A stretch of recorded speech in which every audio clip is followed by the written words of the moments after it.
I'm sorry for that, but here we are now. Hello and welcome to the Yu-Gi-Oh! Master Duel of the Titans. Many weeks now have been the preparation progress and process for 4 content creators from all of Europe. We have, of course, a content creator from Germany with Rohat. We have a content creator from the UK with Elizabeth. We have, of course, also Favi from Italy. And then last but not least, also Mr. MV from France. And they're going to duel it out today as the Titans of the show. And as you can see here already smiling next to me, Leonard Koenig and myself, Sebastian Lemke. We will be guiding you throughout today's tournament and throughout today's show. Leo, are you excited for today's tournament?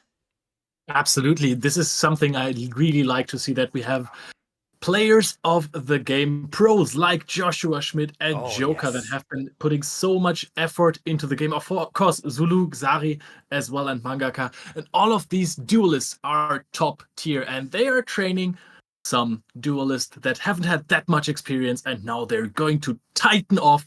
I want to see whose coach was the best, who's the best player. I can't wait.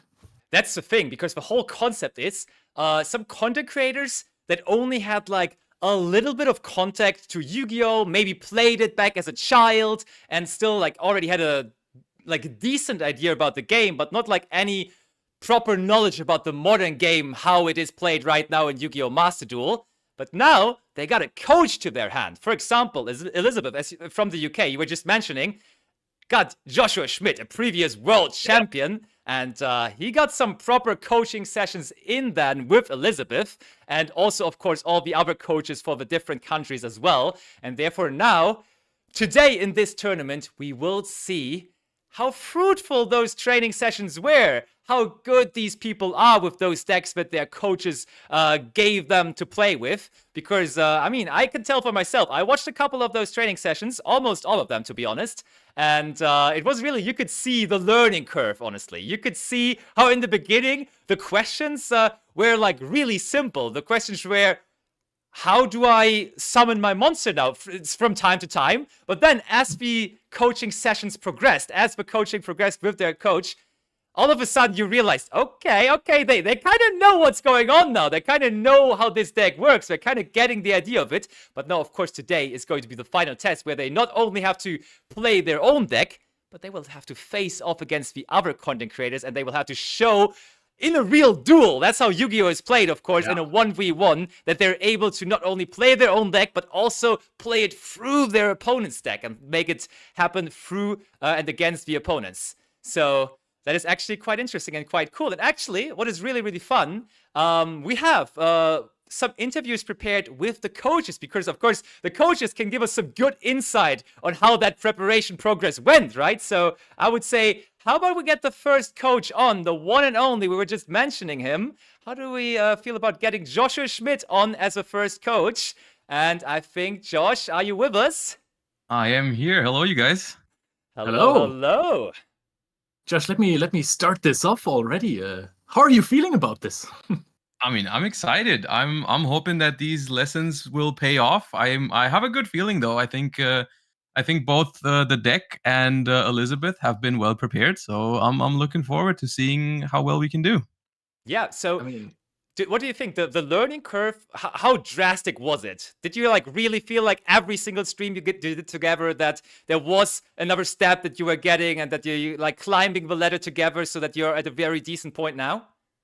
Oh yeah, for sure. I think for us it was specifically interesting because the deck I think is on a little bit more on the complex side. You know, the Life Twin Sprite deck, and we did really go about it in steps. You know, with we started like learning the Life Twin combos, and like whenever we drew the Sprite cards, I was like, let's leave these to the side for now. Let's understand what these Life Twins cards do first, and then second stream we added in the sprites into the mix, and we really saw how much of a difference they can make. So like the end board started to get a little stronger because we added the sprites to the mix and really tried understanding how to use those interruptions to the best of our abilities. And I think it's really gotten the point across, and I think we're in for a good time. I mean, you for sure had some success with a deck like that as well. Mm-hmm. You just told us about your approach as a coach. What do you think is the strategy going to be for Elizabeth in those matches? Are there any specific mind games, or are you trying to just try to play your combo, grind it out?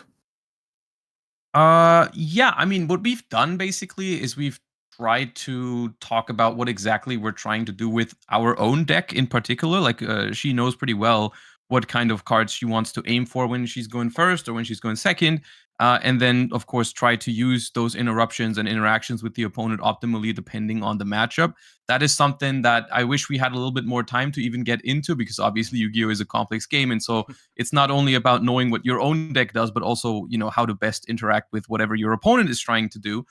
So that is something that we've been trying to get into the details for that, and I'm hoping that some of the stuff I've said will stick. But of course, I'm also going to be there while she's playing, so I'm not supposed to tell her exactly what to do, but like I can give her a little pointer every here and there. So I'm hoping that together we can figure it out. Yeah. Are you going to be a strict coach? Is it going to be after every single game you take her to the side and you give her the pep talk and be like, yeah, we have to do this better. This has to be better. So, I mean, you're a very competitive person, of course, as you have been a previous world champion in Master Duel. So do you want your trainee to also win today the Duel of the Titans is the real question here. I mean, of course, I want her to win. I'm definitely rooting, but I do think that Yu-Gi-Oh is a game that you don't get perfect at it by just playing it for like 2 or 3 weeks. So I'm not expecting perfection at all. I think we're gonna try our best, and I think that can definitely be good enough. And I'm definitely down to talk about what went wrong if we end up losing a game, but I don't think there's anything to be strict about here. I think we're all here to have a good time. I am without a doubt that she's going to try her best, and that's all that matters. Are you worried about some specific mistakes that she could make that have been happening in the past, or do you think that we got all of those big ones out of the way? Nothing crazy, I don't think. The only thing that kept happening was she kept summoning Sprite Red and Sprite Carrot in attack because she's just been feeling like that. We're not cowards here. We just summon those in attack position. And I'm just hoping we don't get caught with like a lightning storm when those are in attack position. Other than that, I think we're fine. Fair enough. I mean, especially because have you considered what other decks could be waiting for Elizabeth here in today's tournament? Because you picked a deck, of course, that you have very, very special preference to with the Sprite cards, but also, of course, one that is quite easy to pick up and to understand. So for a beginner like Elizabeth, it was quite nice to get into. But did you already consider the other decks? Did you prepare her for anything specifically, or were you just like keeping the preparations rather general instead? On the first stream, we kept it rather general. But now in the last couple of weeks, we've been looking into what potential other decks there might be, because I do think the others will follow a similar pattern where like there are certain decks in Yu-Gi-Oh that are more suitable for beginners than others. And I think that is probably what we're expecting today. So I've been teaching her some basic interactions with those type of strategies. And I think that's what we're going to be most likely to see today. Yeah. Can you make some calls what the other players might have? It depends how recent people were trying to get with those cards. I do think some of the more recent beginner-friendly strategy include something like Sword Soul could be here, but also even more recent, like the Exodia deck or the Tenpai Dragon deck, I think are likely to be seen in today's tournament. I wouldn't be surprised if those were exactly the 3 decks we're seeing today, but we shall see. We're not going to spoil it just yet, but that, of course, are some very, very decent guesses in general, I would say. But yeah, Josh, I think that is going to be a very, very good showing we have from Elizabeth. I feel like Elizabeth is very well prepared with you as her coach, so that should be a very, very fun tournament. And I'm looking forward to see Elizabeth play, and hopefully you also coach her to victory eventually. So thank you for this interview, and see you then in the tournament field, and maybe speak to you later again after the tournament. But for now, I think we're going to interview another coach. So thank you, Josh. Bye-bye. Yeah. Thank you, everyone. Bye-bye. And I think next up, we will be getting our French team over. Oh, and I already can hear them. Hello, hello. What's good, Hi. Xari and Xulu, our French coaches Yeah. of the tournament here. How are you feeling? What are your feelings towards the Duel of the Titans today? I feel amazing, Lampy. I'm so excited to see all the duelists today because it's a beginner tournament, and I think we will see some amazing tricks today. Yeah, it's free win, I guess, for us. Okay, I like the confidence. I like the confidence. Exodia never lose. That's I the guess. thing. As you mentioned it, in the Xari, anime, Exodia never lose. So it's free never win. loses, and we do have your trainee, Mr. MV, on that Exodia deck because Zulu, was that your decision? Because I know you have a very special connection to the Exodia deck. So was it in the beginning immediately? Yeah, he is going to play the Millennium Exodia deck. Yes, it was an obvious choice for me because MV it's a pure beginner, you know, and I think the game plan for the deck is pretty easy, so it is definitely the choice. When we go away from the deck a little bit, what was your impact as a coach? Like, what was your strategy in coaching a beginner? Because Yu-Gi-Oh is obviously a very complicated game. How do you get a beginner to really learn a deck and how to play? First, we need to teach him the basic of the game, and Exodia is quite simple in the meta compared to other decks. And MV is a star, you know, so he has not played so much offline. So Exodia was pretty simple, and he learned the initial loop very much, you know, the initial loop, and then Zulu is a pro of the deck, you know. he did well. He did top in YCS Lille. So the best top, coach. No top. Yes, almost. Top cut. You are Top a liar. cut. You are No, a liar. top. Shh. He performed like a pro for sure. We had him on feature fetch at YCS Lille, so he definitely is known to the Exodia strategy. And therefore, I was not surprised to see that Team France definitely picked the Exodia deck. And you said he pretty quickly, MV, got into that Exodia deck. He pretty quickly understood how it is going, how it is working. And then later on, in the later training sessions, did you like also prepare for different decks for the opponents, or what was the training sessions looking like? Did you like always just care about the Exodia deck itself, or did you also talk about the opponent's deck that could be waiting? We don't teach us. Oh, sorry. Don't worry. No, I think the first focus was the deck, but we teach him some opponent's deck, but not enough, you know. We played against him with other Titans decks, you know.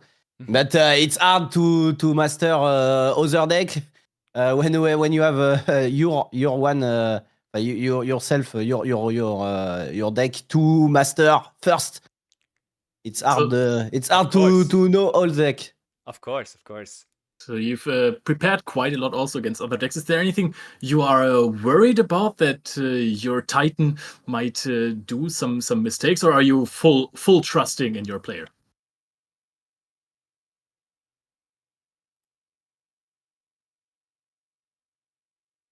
Hello, guys. Sorry, I guess. so are you like basically the question from Leo was, are you confident? Will Team France, will MV win today's Duel of the Titans? Yes. Like I said, it's free win.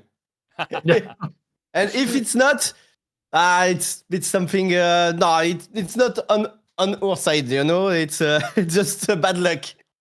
I mean, you said it in the beginning, and I mean, everyone knows it at home as well. Exodia, as it was in the very beginning of the anime, in the end did always win, and so I think you made a pretty good choice with that deck, and I think you also you're good coaches, you're good guys. I think he probably got the energy from you, and I think the energy that you guys are giving him today as well, because you will of course be still coaching him today throughout the tournament, will be very leading to a successful tournament run. So thank you. Both of you very much for already giving us a quick interview, and good luck for you, but also, of course, especially for MV in the tournament, and possibly speak to you later on again, okay? Yeah. Thanks, guys. Thank you. Yes, Bye. Thank you. I just hope that nobody rips apart their Exodia cards, you know? Nah, no way. Don't throw them off a boat. Absolutely. I'm not sure if our next coach is already here. but we're going to talk. Aha! I think I just heard that our next coach is here. So let's get Mangaka in here. Mangaka, how are you doing? Yeah, I'm fine. I'm fine. Fantastic. So Mangaka, of course, representative of Italy, and you coached Favi TV, correct? Yeah. Lorenzo, Favi J TV. Yes. Favi J TV. And Exactly. how was the coaching? How was the training? How did you feel about your preparation here for the Duel of the Titans? Are you confident? Yeah, we are confident. He's a very nice student, and hopefully we are gonna do our best today. I think you have a very, very strong deck that you've chosen for this tournament. How do you think he's going to perform with it? So he has like 2 weeks in total to prepare for everything. So we rushed that a little because at the beginning we went for the chamber. So it was like a different deck just in the middle of our it's gonna be. It was hard for Lorenzo, but I think he can do it. Why did you shift away from Chainburn? Yeah, because it wasn't like consistent enough for Lorenzo, and he wants to win. So that's why we changed it like in the middle of the stuff. I like it. That's a positive. That's a winning attitude. And I mean, you switched over to the Tempai Dragon deck, correct? Yeah, exactly. Which is one of the strongest deck overall right now in the overall Master Duel game. So you definitely picked a really good deck. But what would you say? Is it a beginner-friendly deck? So was it good to teach that Tenpai deck to a beginner player like Favi, or what would you say? So I don't think like it's a beginner-friendly, but okay. So Lorenzo, like last time he played Yu-Gi-Oh was 15 years ago, so he had a bit to manage. But I think that he can do it because it's like a lot of gameplay is done by himself. So it's like a bit solitary, but he can do it because of that. Are you afraid of any possible mistakes, like right-clicking when you want to use chamber effect or something? I'm afraid of Exodia. Oh, okay. I'm very afraid of Exodia. Are you afraid because of the French coaches or the French player, or because of Exodia? Because of both.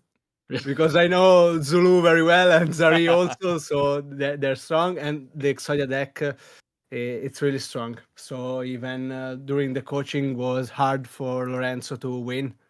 So it's that's the reason why I'm a bit scared of the Exodia, but I think he can do it. Fair enough. But still, how did you interpret your role as the coach for today? Will you be non-stop coaching him? Will you talk to him all the time? Or will you let him play a little bit and then talk to him afterwards? What is your idea as a coach today for Duel of the Titans? No, I will let him, like, he has to play. Okay. He has to play. I'm going to be like the coach during the box events, you know? I'm gonna be in the corner, maybe support him, but I'm gonna let him play. Yeah, so Sounds good. You're just letting him cook there. What was your coaching like when you practiced for this tournament? Yeah, we prefer to practice a lot like here on Discord without live, because with Lorenzo we need like to manage a lot of stuff, so we need to be very like concentrate on what he has to do, because even if like he reads some comments or maybe he reply to somebody in the chats, then he's gonna like be distracted in 2 seconds and then misplay.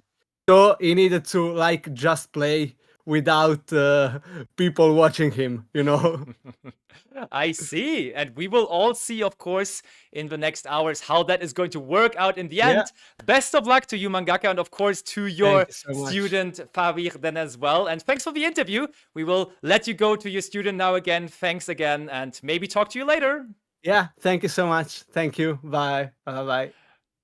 Bye, indeed. And of course, that means we only have one more coach to talk to. Yep. The last remaining team is, of course, the German team. And we are joined now by Joka Games. Joka, how do you feel today? and I'm really excited. And yeah. You are our coach for Team Germany, and you have coached Rohat throughout Yes. the last couple of weeks. Tell us all about it. How was the coaching? It went pretty well, to be honest. It's really a challenge to coach the game to someone who has never played it. Fair. But to be honest, he managed it very well. He knows how to play his own deck. That was the priority. Fair. And yeah, today we have to see how he managed to read the cards of his opponents, to understand where he has to interrupt his opponent. But I think it looks pretty good. So you chose a deck that is, I think, rather complicated. Actually, is it because Rohat likes firefighters so much? Yeah, I mean, he kind of liked the artworks. Rescuers has really nice artworks, but I mean, you can make it complicated. Yes, it has a high skill ceiling, but we tried to keep it simple. We just so I just showed him the simple combos, the simple combo lines, like summoning Airlifter and adding emergency, and then just go for your boss monster and set your 4 spell traps from your deck and pass your turn. So that was pretty simple to learn for him. So I think we have a good chance. Okay, I like it. And what would you say? How was the progress of learning? Like, of course, in the beginning, I think because I also tuned in for some of the coaching, like the Rohat, like he played Yu-Gi-Oh long ago, so you had to like go really into the beginner stuff again. So you had to kind of like introduce him to faces and so on and so forth. But then I think the learning curve went pretty quickly, right? It's as soon as you got that out of the way, he actually started to really play his Rescue Ace deck, and he resolved the Turbulence to set 4 cards and everything. So what would you say? Are you already at a good level, or would you have needed like 1 or 2 more training sessions? What do you think? I mean, it would always be nice to have 1 or more 2 sessions. It would have been nice, but I think it's still we have still achieved more than I would have expected. So okay. So if you think about it, at least if you watch from outside, you think the game is much more complicated. But actually, if you just take your time, a few hours a week, it's easier to learn than people think. So yeah, it would have been cool to have 1 or 2 or more sessions, but I think we're at a good spot. So I mean, tournament day is today, right? So there was no more coaching to be done. Yes, that's true. There's also, I need to ask a follow-up question for the deck. So we have a few coaches that brought like their personal preferences into the decks that their Titans are playing. Where are the Kashtira cards? That's I understand that question, but I mean, I don't like playing Kashtira cards on Master Duel because Fenrir is at 1. So not only that, but also the feed spell is at 1, and there's no terraforming and stuff like that. So it's not consistent enough. So yeah, we ignored Kashtira for this time. But I already showed him the cards, just like I showed it Abu, and maybe in future. Maybe in Very the future, good. fair enough. But so you kind of ignored those cards, which I think is good because you want to really focus on the one deck that he is playing for today, so that he plays this deck to the best of his ability today in the tournament. How much did you ignore other decks in terms of opponents? Like, did you already tell him what decks he might be playing against and how he would be playing specifically versus those decks, or did you really just completely keep it to his deck on his own? I think I would have needed more time for that. But yeah, I did tell him what the other decks are. Of course, he doesn't exactly understand it right now because he's too new in this game. But I told him which cards he has in his deck to counter the end boards. For example, the end board of Sprite, Life Twin Sprite, and stuff like that. So he knows what he has to do if he has the right cards in his hand. But yeah, that's all I could do. It's a very heart of the card spirit, right? If you have the right cards in your hand, then you're able to win this game. So I think it's almost 5 p.m. here. So Joker, thank you so much for the interview. Thank you. And we're going to do a little bit of a recap from what our coaches have said to us now, because all of those seemed really confident. What do you think, Basti? Who's the person you think is going to take it all down? Honestly, the French energy and also other coaches already being afraid of the French Exodia deck. I'm kind of, even though of course we're both German, I'm of course kind of rooting for the Germans as well, but that was some attitude they gave us there and also some confidence. So I have to say the French on the Exodia deck are scary, but never disregard a world champion as a coach. So I think Elizabeth, with Joshua Schmidt in the corner, is also very, very well prepared for this too. And I mean, at the end of the day, it's everyone's ball game, right? Everyone can do it. Yeah. The thing for me is that the best deck when it just comes to the hard cards is on Favi J TV's side on Italy. So I think if this deck is executed correctly, this might be a big title contender over there as well. But it doesn't help my confidence with the deck that they are scared of the Frenchies. And I mean, to be fair, when you compare those two decks to each other, you gotta admit, the Exodia deck usually has a pretty good matchup against the Tenpai cards, because you can negate a spell card with that also powerful Exodia Incarnate, and then also you have so many good trap cards which can interact with the opponent's field. So yeah, it's going to be very interesting to see how all of that plays out. And I mean, for general expectation also, Leo, You've seen they had like 4 coaching sessions each with their coaches. Everyone could watch most of them over on the dedicated channels of the trainees, of the Titans for this tournament. How do you expect the level of play to be today? Do you think we're still going to see some smaller mistakes because they're still relatively new to their decks? Or do you think some of them will already be there completely crushing their deck because they are so into it? What would you say? You know, I think they're going to crush their deck, definitely. I think most of these duelists have had enough time to figure out their own combos, even though, or especially because the combos are more light in some of the decks. But I think there's going to be some mistakes, perhaps, versus the other decks, because they haven't had the time to just really learn the matchups hard. And I think against something like a Tenpai deck, it is so incredibly easy to make mistakes. If you're playing, for example, Rescue Ace, and you use your trap cards in the wrong situation, and your opponent just changed their Tenpai dragons, then you might have a big problem.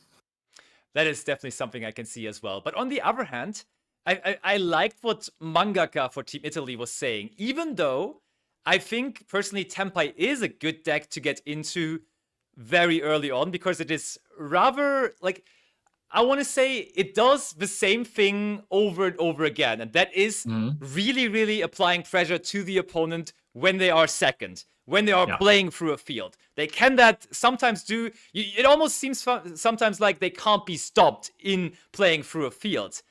But, and Mangaka also said that, still there is a couple of things that are not that easy. So to have that insane potential, there is a couple of things that you have to do correctly. And on the other hand, this is a general thing in Yu-Gi-Oh! When you decide to go second, when you decide to let your opponent start, and that is what that Tenpai Dragon strategy does, there of course is always the risk that your opponent gets to do his thing first. And if his opponent has studied enough, if his opponent took the coaching sessions very seriously, he's going to put up a good field, or they are going to put up a field, and then it's not going to be easy to play through, because let's face it, even a Sprite Live Twin deck, they have Sprite Carrot, they have Sprite Red. It's hopefully really not that easy. Yeah, hopefully in defense position. It's really not that easy to get through, right? Yep, Even that for is true. I mean, there's like field breaking cards that Tenpai can run. So this is also going to be a matter of, is he going to have like 5 good field breaking cards and a monster like a Chandra or a Pydra, and then the deck is rather easy going?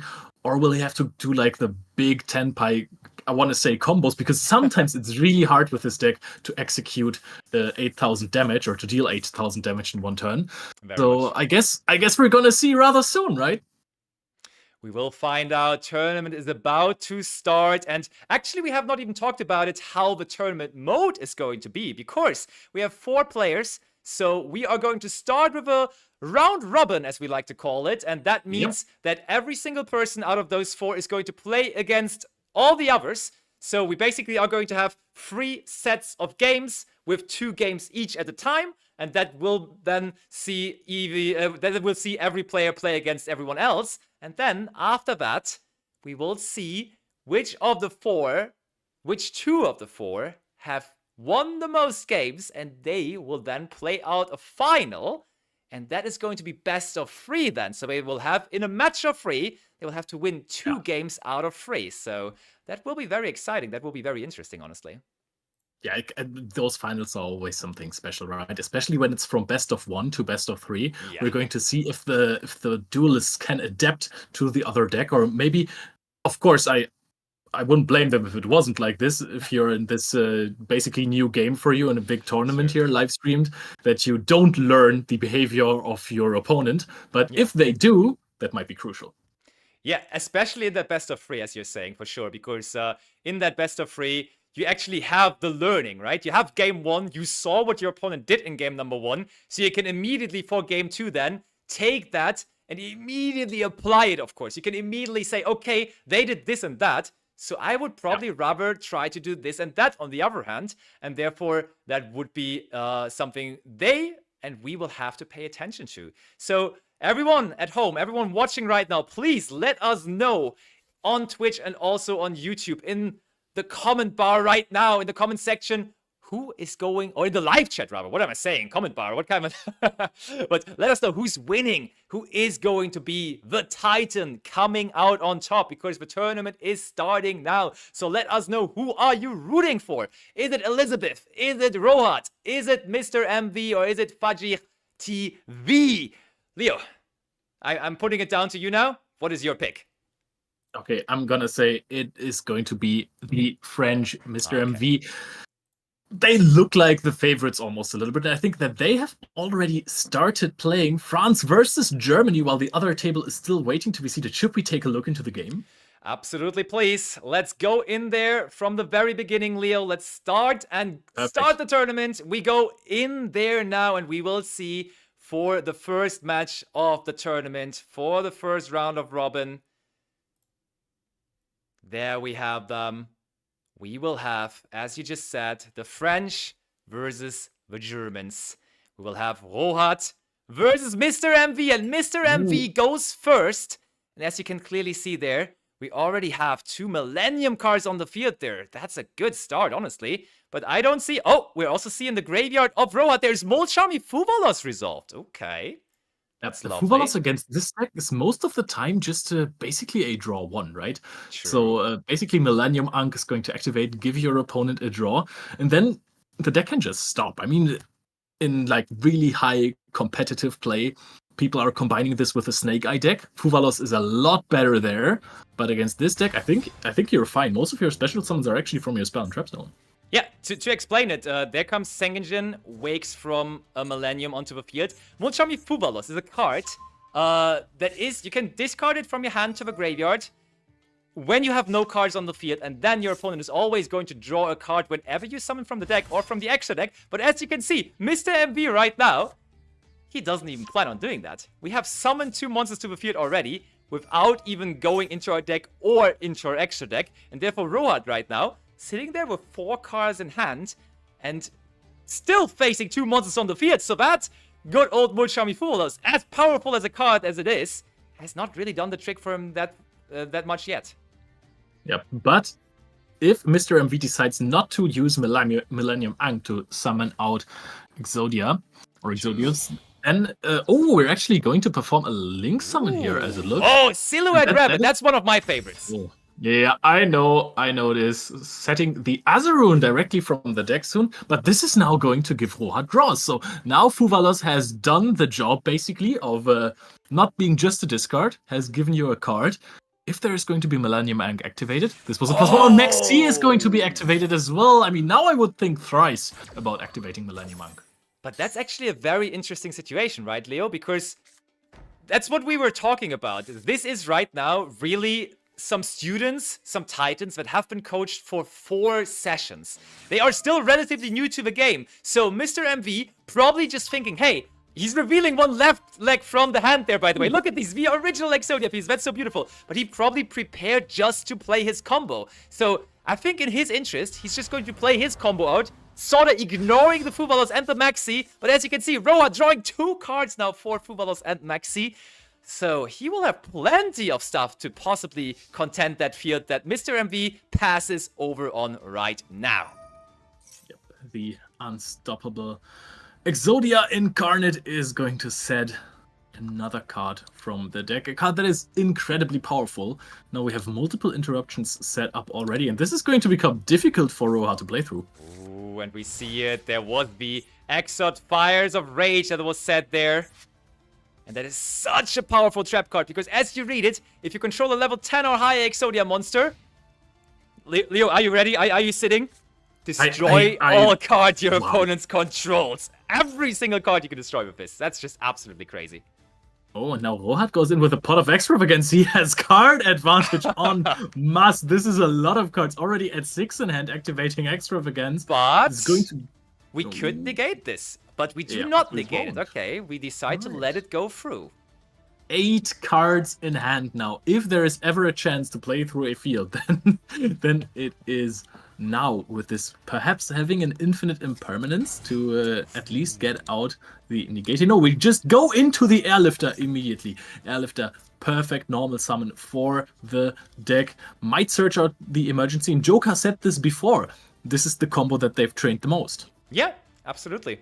Basically, what this deck is designed to do for them, try to get that boss monster onto the field as quickly as possible. Emergency is searched, there it is, and with Emergency, there's a quick route to that Turbulence, and I mean, who doesn't like having a 4,000 attack point monster on the field? But please be aware, this Exodia, the Unstoppable Exodia Incarnate, it might look small right now, but if you start reading it, and let me tell you, as an experienced Yu-Gi-Oh player and caster, you should always start reading those Yu-Gi-Oh cards. Please read cards.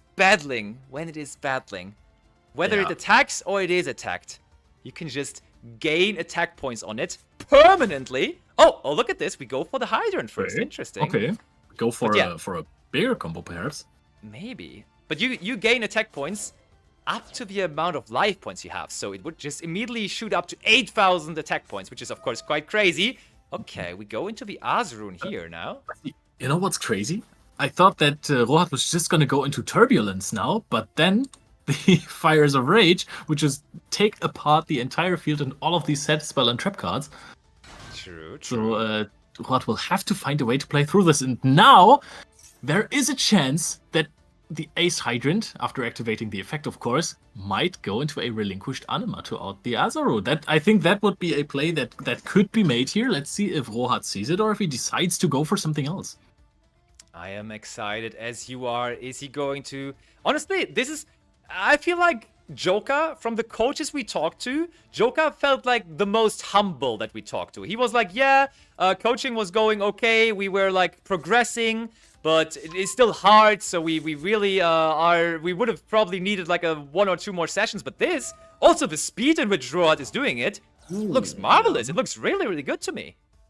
Yeah, but now he's still on 6 cards in hand after this Rescue Ace Turbulence summon, but he's opening up so many cards to that Fires of Rage. This could hurt a lot, but as long as he doesn't activate the effect... Turbulence... But Leo, this could be the moment, right? Oh, first of all, though, of course, there is a big monster summoned, and that, of course, enables... Yes, we don't even have to activate the trap card even, because Heart of the Blue Eyes says, if this card is in your graveyard, and you have successfully activated Millennium and this duel, which we did on the first turn, which may also have been the reason why we decided to do it, and your opponent summons a monster with 3,000 or more attack, you can send that monster to the graveyard. And not only that, but you can also special summon out the Blue Eyes as well. What a deck this is, right? It's combining the Exodia cards, it's giving us a new Blue Eyes White Dragon. It's so beautiful. And the Silhouette theme, because you summoned out the Silhouette Rabbit, one of your favorite cards. But Exodia is, of course, so iconic. The only thing that's a little unfortunate is that you rarely win by showing or revealing those 5 Exodia pieces in your hand. But it has probably already happened somewhere that you just opened these. Yeah, I agree. So Rohat sets a card there. And I mean, we gotta remember, setting a card here does not mean Rohat's turn is over, because... there was, not anymore now, the Hydrant on the field. And Hydrant allows you sometimes to activate cards the turn that they are set. But not here, but that's apparently. Not the case anymore, because Hydrant is gone already. Does that mean we have a potential Preventer in hand that might want to be special summoned? Oh, Azarune is being used now? I mean, that could get to a Preventer play here, to be honest. It could really get to a Preventer play. If we have Preventer in hand, we can special summon it out by banishing Hydrant and Turbulence. We then use Preventer to put the Unstoppable Exodia face down. The Fires of Rage can't be activated anymore. If we then link it off, we can summon back the Turbulence and activate the effect. But that's a very long way. It is indeed. So it's interesting that we decided to use the Aether Rune here on this, because I would have thought we were maybe waiting for a Link 2, because that Link Karibo, honestly, it's a powerful card, but it's mostly a powerful card on the opponent's turn. And I feel like right now Mr. MV should have possibly just tried to focus on this turn here, but we chained the Airlifter on-field effect here, and we thought about it long and carefully. I like it. Right, Rohat is definitely maneuvering somewhat through the field of Mr. MV, but he still hasn't used the Exodia cards. And those are the most powerful of that field. But it was a good combination of Fuvalos and Maxi for sure. Oh, Turbulence is being summoned. Linkuribo is negated and destroyed. But if you activate the Turbulence now, the Fires of Rage might hit you very, very hard. Are we going to use that? Honestly, this is the first game. And we both... Okay, oh, Infinite Impermanence on the Turbulence. And this is very heads up by Mr. MV, because usually, I will tell you, you would want to wait for a monster effect to be activated for then to activate the Infinite Impermanence to negate it. But here, the Rescue A strategy that Rohat is running has so many ways of playing around that, with, for example, activating Emergency and so on and so forth. And therefore, it's good to preemptively activate that Infinite Impermanence. Yeah, I like it. And Rohat still activated the Turbulence, probably because the game allows you to activate the card while it is negated. It just won't resolve, and now he might have been surprised. Hey, this is negated. Why can't I still? Can I still activate this? I might as well do so. And then yeah, nothing happens. So I think that Mr. MV is in a very good spot. 4-card set, almost like Turbulence was activated this turn and resolved actually. But I think we're going to see the full power of the Exodia deck. Oh my, there is free... Oh, in the end phase, look at these 4 set and spell and trap cards. Everything is destroyed. Mr. MV is showing you all why we think that Team France is having a pretty good chance at maybe taking down today's tournament. Wow, that was a good one. Exot Fires of Rage is one of the trap cards of all time, just taking apart everything. If Mr. MV ends up winning this, and I think that he has a very good shot at this, this would be one of the most clean victories ever. For sure. Also, the dedication, not even thinking about it, whether he wants to activate the Millennium Ankh, not even thinking about whether to go into the Silhouette Rabbit. I really like how confident he was on all of this too. Yeah, because if you don't have too much time with your deck, like not weeks of preparation where you can go non-stop at it. Yeah. Then just not playing around stuff necessarily, or playing weak combos that you're not used to is probably the way to go. Just go like, hey, you get 2 more cards, but I have my full field of potential right there. That is indeed the case. Oh, wait a second. There's a chance.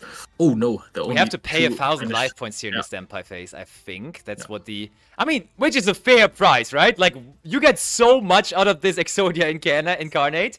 The Unstoppable Exodia Incarnate. So, paying 1,000 life points in the Standby phase, quite the okay deal, if you ask me.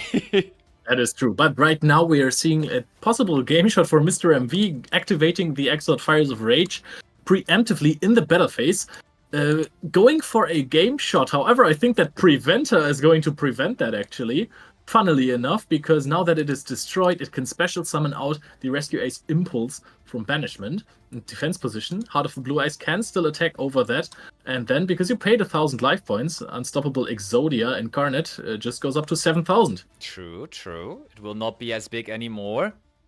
But also, is Rohat maybe thinking about activating... Because Preventer also has an on-field effect, but you need to control another Rescue Ace monster for that. So it's definitely on Mr. MV thinking right now. So, is there something maybe like Forbidden Droplet? Even with Forbidden Droplet, this would not be enough damage, though, with the Exodia attacking. Yep. I mean, you can tribute your own Exodia, but at this moment there is nothing on the field that you could even negate. 7,000 damage from the Unstoppable Exodia Incarnate. Massive. And now I don't think we have Exot Fires of Rage in our deck anymore, so if there is a top deck then it's time for it now. There's one card that has to be... Oh, we have Obliterate just said. That's also a very good interruption. It really is. But Leo also... The other game, it has started later than this one, but it's already over, so we have more results flying in.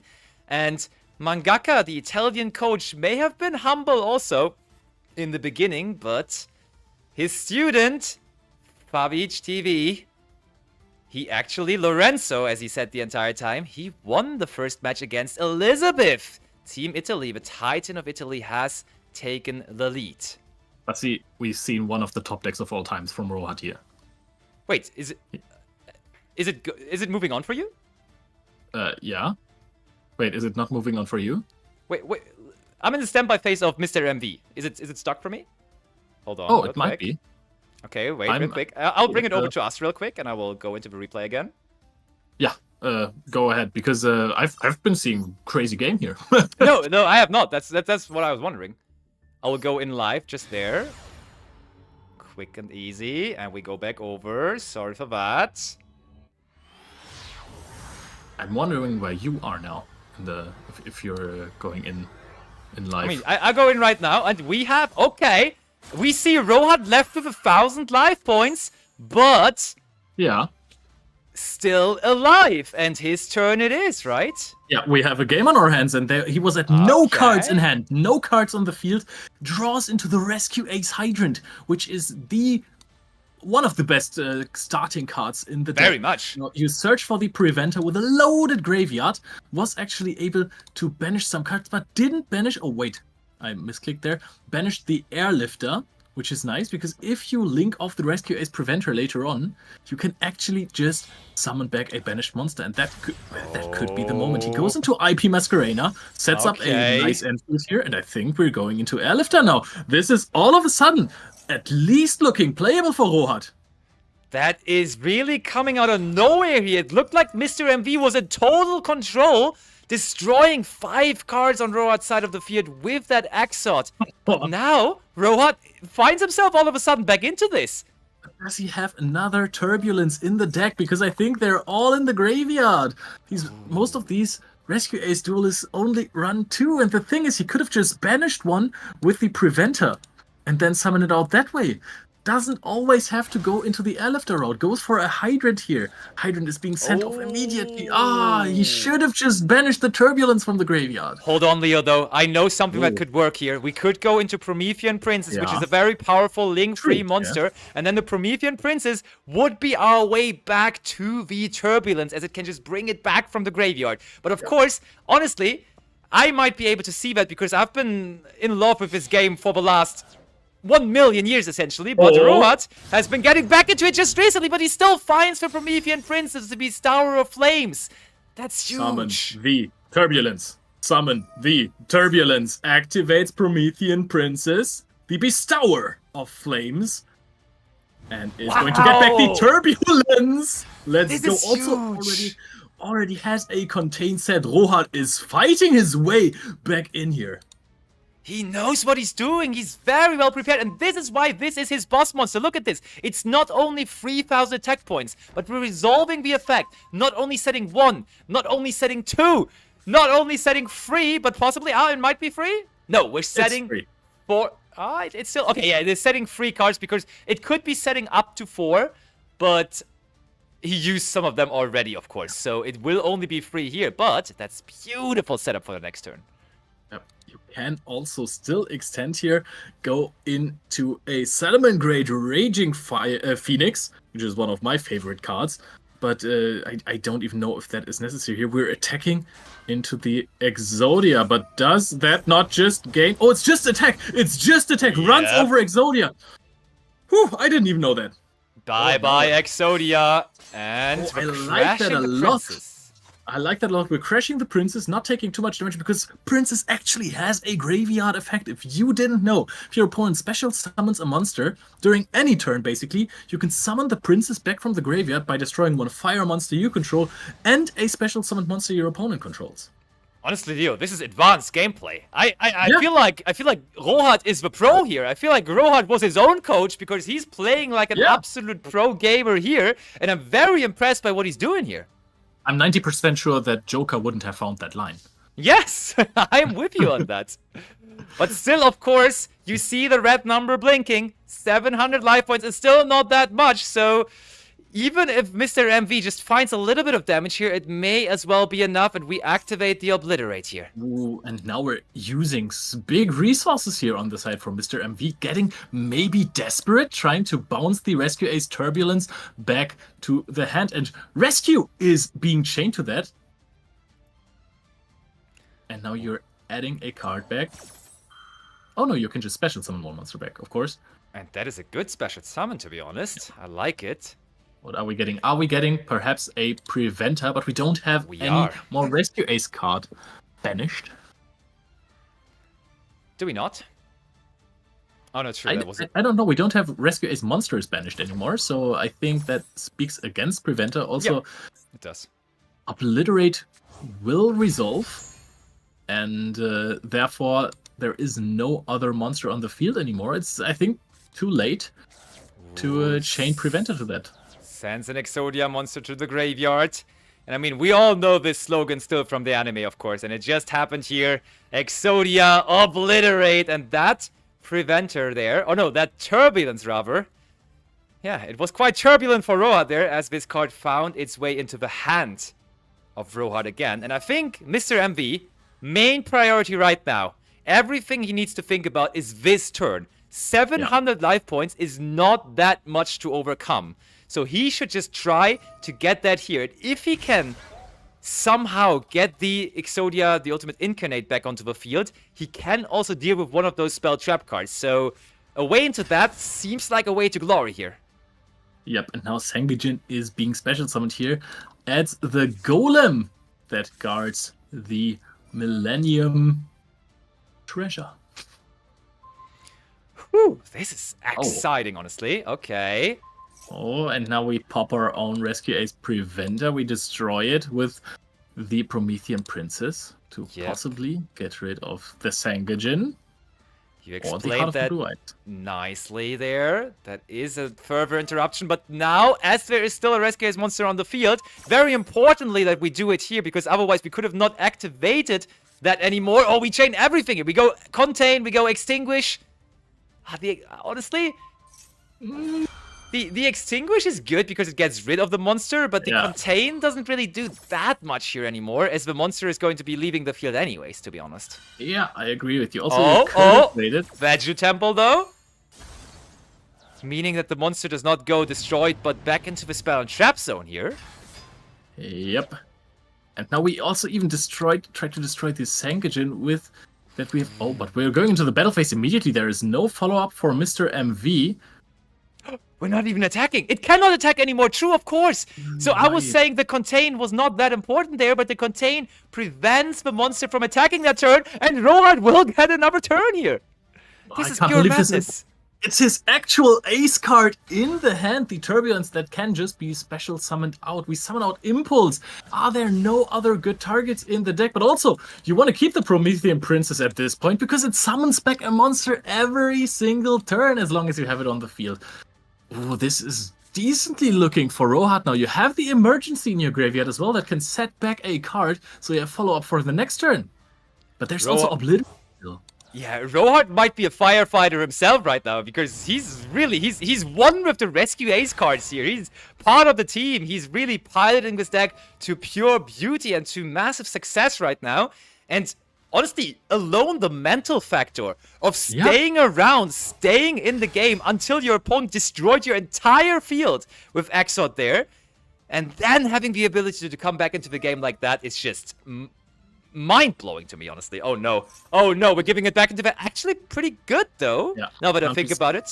Summon out this turn as well again. Oh, and now we use the Preventer to put the Heart of the Blue Eyes into face-down position this turn, which I like, because otherwise 3,000 attack points is a little much for your field. You get the Turbulence back to hand, whatever. You have two big monsters on the field, and you have, of course, also banished some Rescue Ace monsters. So if you want to link off the Rescue Ace Preventer later on, you can always do that. Summon out a Raging Phoenix if you want to. Have your Promethean Princess in your graveyard life. Very true. Now Rohat I mean, one thing that the Rescuers deck usually also plays is a very powerful Link 4. Do you think we could go here into one of your favorite cards, actually, the Salamangreat Raging Phoenix?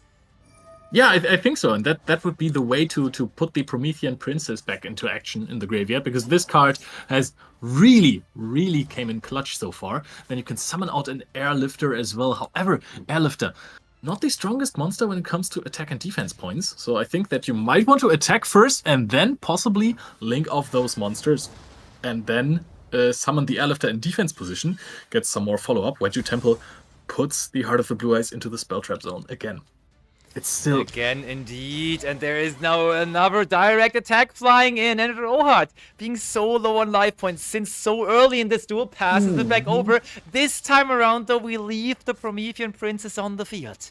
I mean, it worked last time, right? Promethean Princess... Well, actually, last time the Promethean Princess was in the graveyard. Let's see if Mr. MV can come back from this, because now he has 6 cards in hand, only 700 life points. And I think the set card is a Contain that is going to stop a monster. Oh, it's Extinguish. It's going to destroy a monster. Does Mr. MV... Oh my! Mr. MV drops the Lava Golem! There's no way! Out of nowhere! The fire deck has to deal with another fire monster on their side of the field. And Rohan is on 700 life points, Leo! This Lava Golem could be game ending! That is completely insane. Can you extinguish your own monster is the big question. No, you think can't. you can. You don't think you can't. can. Oh, I mean, no, one thing that you have to pay attention to right now, though, Mr. MV probably does not want to summon a monster here, because if he summons a monster, Rohat can use the Promethean Princess on the Lava Golem and get rid of it that way. This is crazy. That could be crazy. If Rohat just linked off those 2 monsters, no, then he would have summoned Airlifter in defense position. Would have been the same scenario. Let's see if Mr. MV is just going to pass over with an empty-looking field, but with game on his hands. Or if he's going to commit, he sets a card.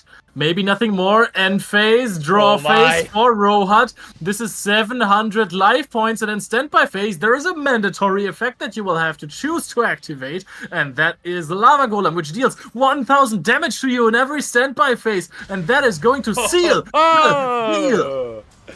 There is no way, Leo. That was the first game of the tournament? This was almost final worthy. This was an insane game. And to break it down a little more real quick, let's throw it back over to us here for a quick moment. And Leo, whoo! Lava Golem is a card that I think has been around for at least 15 years in the TCG, but it still is doing the trick here in 2025 in Yu-Gi-Oh! Master Duel, and it brought Mr. MV there the win in an otherwise tough-looking situation, right? Basi, when was the last time you see someone actually win with the damage effect of Lava Golem? This was completely phenomenal. We have been casting so many Yu-Gi-Oh! Matches over the years, but I think we actually never had that happen, right?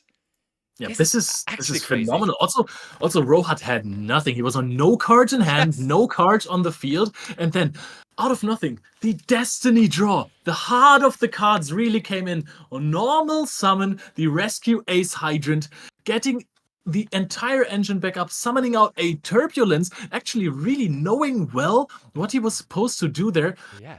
That was really cool. I loved this game. This was super, super high class, and honestly, I think it immediately sets a bar for the rest of this event. Yeah. It sets a bar for this Duel of the Titans, because that was very, very high-level gameplay. Honestly, I gotta admit, I'm a little surprised and impressed by how well they executed that game, because they told me they only had a couple of coaching sessions. They looked like all-time, all-life duelists there, honestly. There were so many unknown cards, so much stuff that you don't know about, and those duelists really piloted their decks well. But I think, why stop there? The other duelists should be ready, or the same duelists should be ready for the next round, because this is round robin. We just know who's going to be the next matchup, so we can soon go into the next match immediately. Basti, who do you think should we watch? We have Mr. MV versus Favi J and Elizabeth versus X Rohat. I feel like I want to give Elizabeth here a little bit of a stage. So Elizabeth should be our next feature match, if you ask me personally, because both of these players, Rohat in incredibly heartbreaking fashion there in the end, but also Elizabeth, they both lost their first round, so let's see who of them can turn it around. Let's see who of them will be able to get back onto the track and maybe... I mean, if they win 2 in a row here, they might absolutely still be one of our 2 people in the finals. So I think we should go with Elizabeth versus Rohat. And I think they're actually starting just there. So round number 2 of our round robin is starting with that. And we are going to go in now. Right from the beginning. So we are at the same time in the game. I can't wait for this match to play. We're going to see... Rohat try again. Oh, Elizabeth is going first here with a very nice base for the Ash Blossom and Joyous Springmaid, I want to say. And the gigantic Sprite sleeves, so very much on theme for her own deck as well. And Rohat, honestly, kind of unlucky. He lost the coin toss to Mr. MV already. He loses the coin toss again now to Elizabeth. But let's see how well those coaching sessions together with Josh went. Let's see what Elizabeth has brought here. We know the deck. We know it is Sprite cards combined with the Life Twin cards. But of course, we now want to see how well Elizabeth is at executing those. Yep. All right. And if Lila Treat is not the card you want to have in your opening hand, Maxi is dropped immediately. Ekstrom has this going for him. Had Maxi after a Fuvalos draw in the last round as well. And this was the perfect moment to actually activate it. If there is a normal summon of Lila Treat, that means Ash Blossom Joyous Spring, the mate coming in clutch here, negating Maxi. Huge. Yep, no draws for you, Rohat. Elizabeth wants to continue. And I mean, as that Life Twin Lila Treat there is not the perfect starter necessarily for the Life Twin card, still what it provides is a level 2 monster on the field. And there is Sprite Starter, okay. I was going to say, you know what's a good starter for the deck? Sprite Starter. There it is, Sprite Blue. The most powerful, most versatile, and best Sprite card there is. And honestly, if you're being real, also the coolest looking, right? Look at Sprite Blue here. Jacket of Sprite Blue is just amazing. I wish I had this in real life. And I wish I had the hair. But I can't pull that off. Oh, Sprite Red also now surged and onto the field. And now the world is Elizabeth's oyster. We can go into a Link Summon, into a Link 2. We can go into a Rank 2 possibly. Oh, we have the Sprite Jet as well. Elizabeth, honestly, we thought her hand might be a little weak because of the start when we normal summon the Lila Treat. But those Sprite cards here are massive. And now you can very, very soon, you have the Lila Treat on the field that you can tribute for red if something comes up. You have negate fodder for red because Bright Red needs to tribute a level or rank or link 2 monster to negate a monster effect on the opposing side. And you can use blue and red to just go into Gigantic Sprite and special summon out the missing Life Twin piece to be able to full combo. That is true. And honestly, do we even need to full combo here? This alone is already like, if we executed well, just using the Sprite cards to go into Link summons like Sprite Elf and then IP Masquerena, this is already so much trouble. Or, as I think we're going to do here, Gigantic Sprite, look at that. Sleeves and monster on the field aligning perfectly there. Gigantic Sprite is our way to now also possibly bring out Sprite Carrot. So we would be safe from monster effects with Sprite Red, but we could also make ourselves safe from spell and trap card activations with the Sprite Carrot, possibly. Do you think we're going to summon that here? It's the only one that makes sense here. If we do want to go with the Sprites, but we could also go for the Life Twins, as we were saying, right? I'm saying no, because Josh told us in the beginning that Elizabeth started with learning the Life Twin combos, so I think that she really wants to prioritize those. Also, if you're looking at it from a more competitive perspective, I think if you just end on Carrot and Red, now we're going into the Life Twin engine. If you're only going to end on Carrot and Red, you don't really have a lot of follow-up. Yep, I do agree, and we do go for Quizzical Frost, and that is all we need. That means we can go into our life, and honestly, in this way, it also works out so perfectly. Okay, we go Sprite Elf first of all here. I think that still works. We can just, Leo, again, I feel like I'm watching the finals of one of our Challenger Cups, of one of our competitive Yu-Gi-Oh! Master Duel tournaments here in Europe. I feel like I'm watching 2 seasoned duelists face off against each other, because what we're seeing here is impressive, is good, is really, really, really well executed. And Elizabeth, absolutely no stranger to this Life Twin Sprite deck here anymore, as she's executing it with perfection almost. And this was not an easy hand to play out for a No. beginner of the deck, because now you had to bridge with one engine into the other. And yeah, I think at this point she might play this deck better than we would. Yes, 100% than me. Of course, can't talk about you, but I would have not been able to do this. Probably yes. Now we're ending probably on Sprite Elf, and of course we can't summon out our Life Twins. Life Twins. What's the big Life Twins called? Sunny Snitch. No, Sunny Snitch is a spell. Oh my goodness. The Link 4 will not be available here anymore. Yeah, no, Troubled Sunny. Troubled Sunny, exactly, because Gigantic Sprite was activated. So you will have to pass on Lila or Kizikil. Most of the time, players opt to end on Kizikil just to summon back the Lila and destroy a card in the next turn. Not so fast, Bo. We can first of all bring back the Kizikil. And then Kizikil now, as there is a Lila on the field, which just brought it out, gives us a free card to draw. Look at how neatly, look at how nicely. And now it's actually quite a decision. You either link these two off together to go into just one of them, so you only have one of them on the field, or, and I think that is what Elizabeth is going to do here, you just leave them both on the field, and both of, free set spell and trap cards is a massive statement, and you leave them both on the field, and then you contribute one of them for Sprite Red, of course, bringing them back into the graveyard, giving you the ability and opportunity to summon back. So this is really a beautiful setup from Elizabeth here, and Rohat at least summons out the most powerful starter he has in his deck. He finds the Rescue Ace Hydrant once more.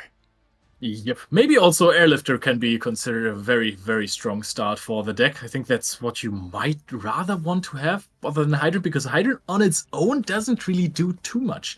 You have an option to link it off, and then you've searched Preventer before. But now Rohat will, first of all, have to find a way to get rid of the Sprite Red, because Sprite Red will tribute Kizikil or Lila, and then not only negate the monster effect of Rohat, but also destroy the monster. That is indeed the case. I mean, they can decide on whether they want to do that. Yeah. Very, very rarely, it's actually good to also just not do it. Oh, okay, we use the Sprite Red here, but now something important that we talked about in the first game of Rohat comes in.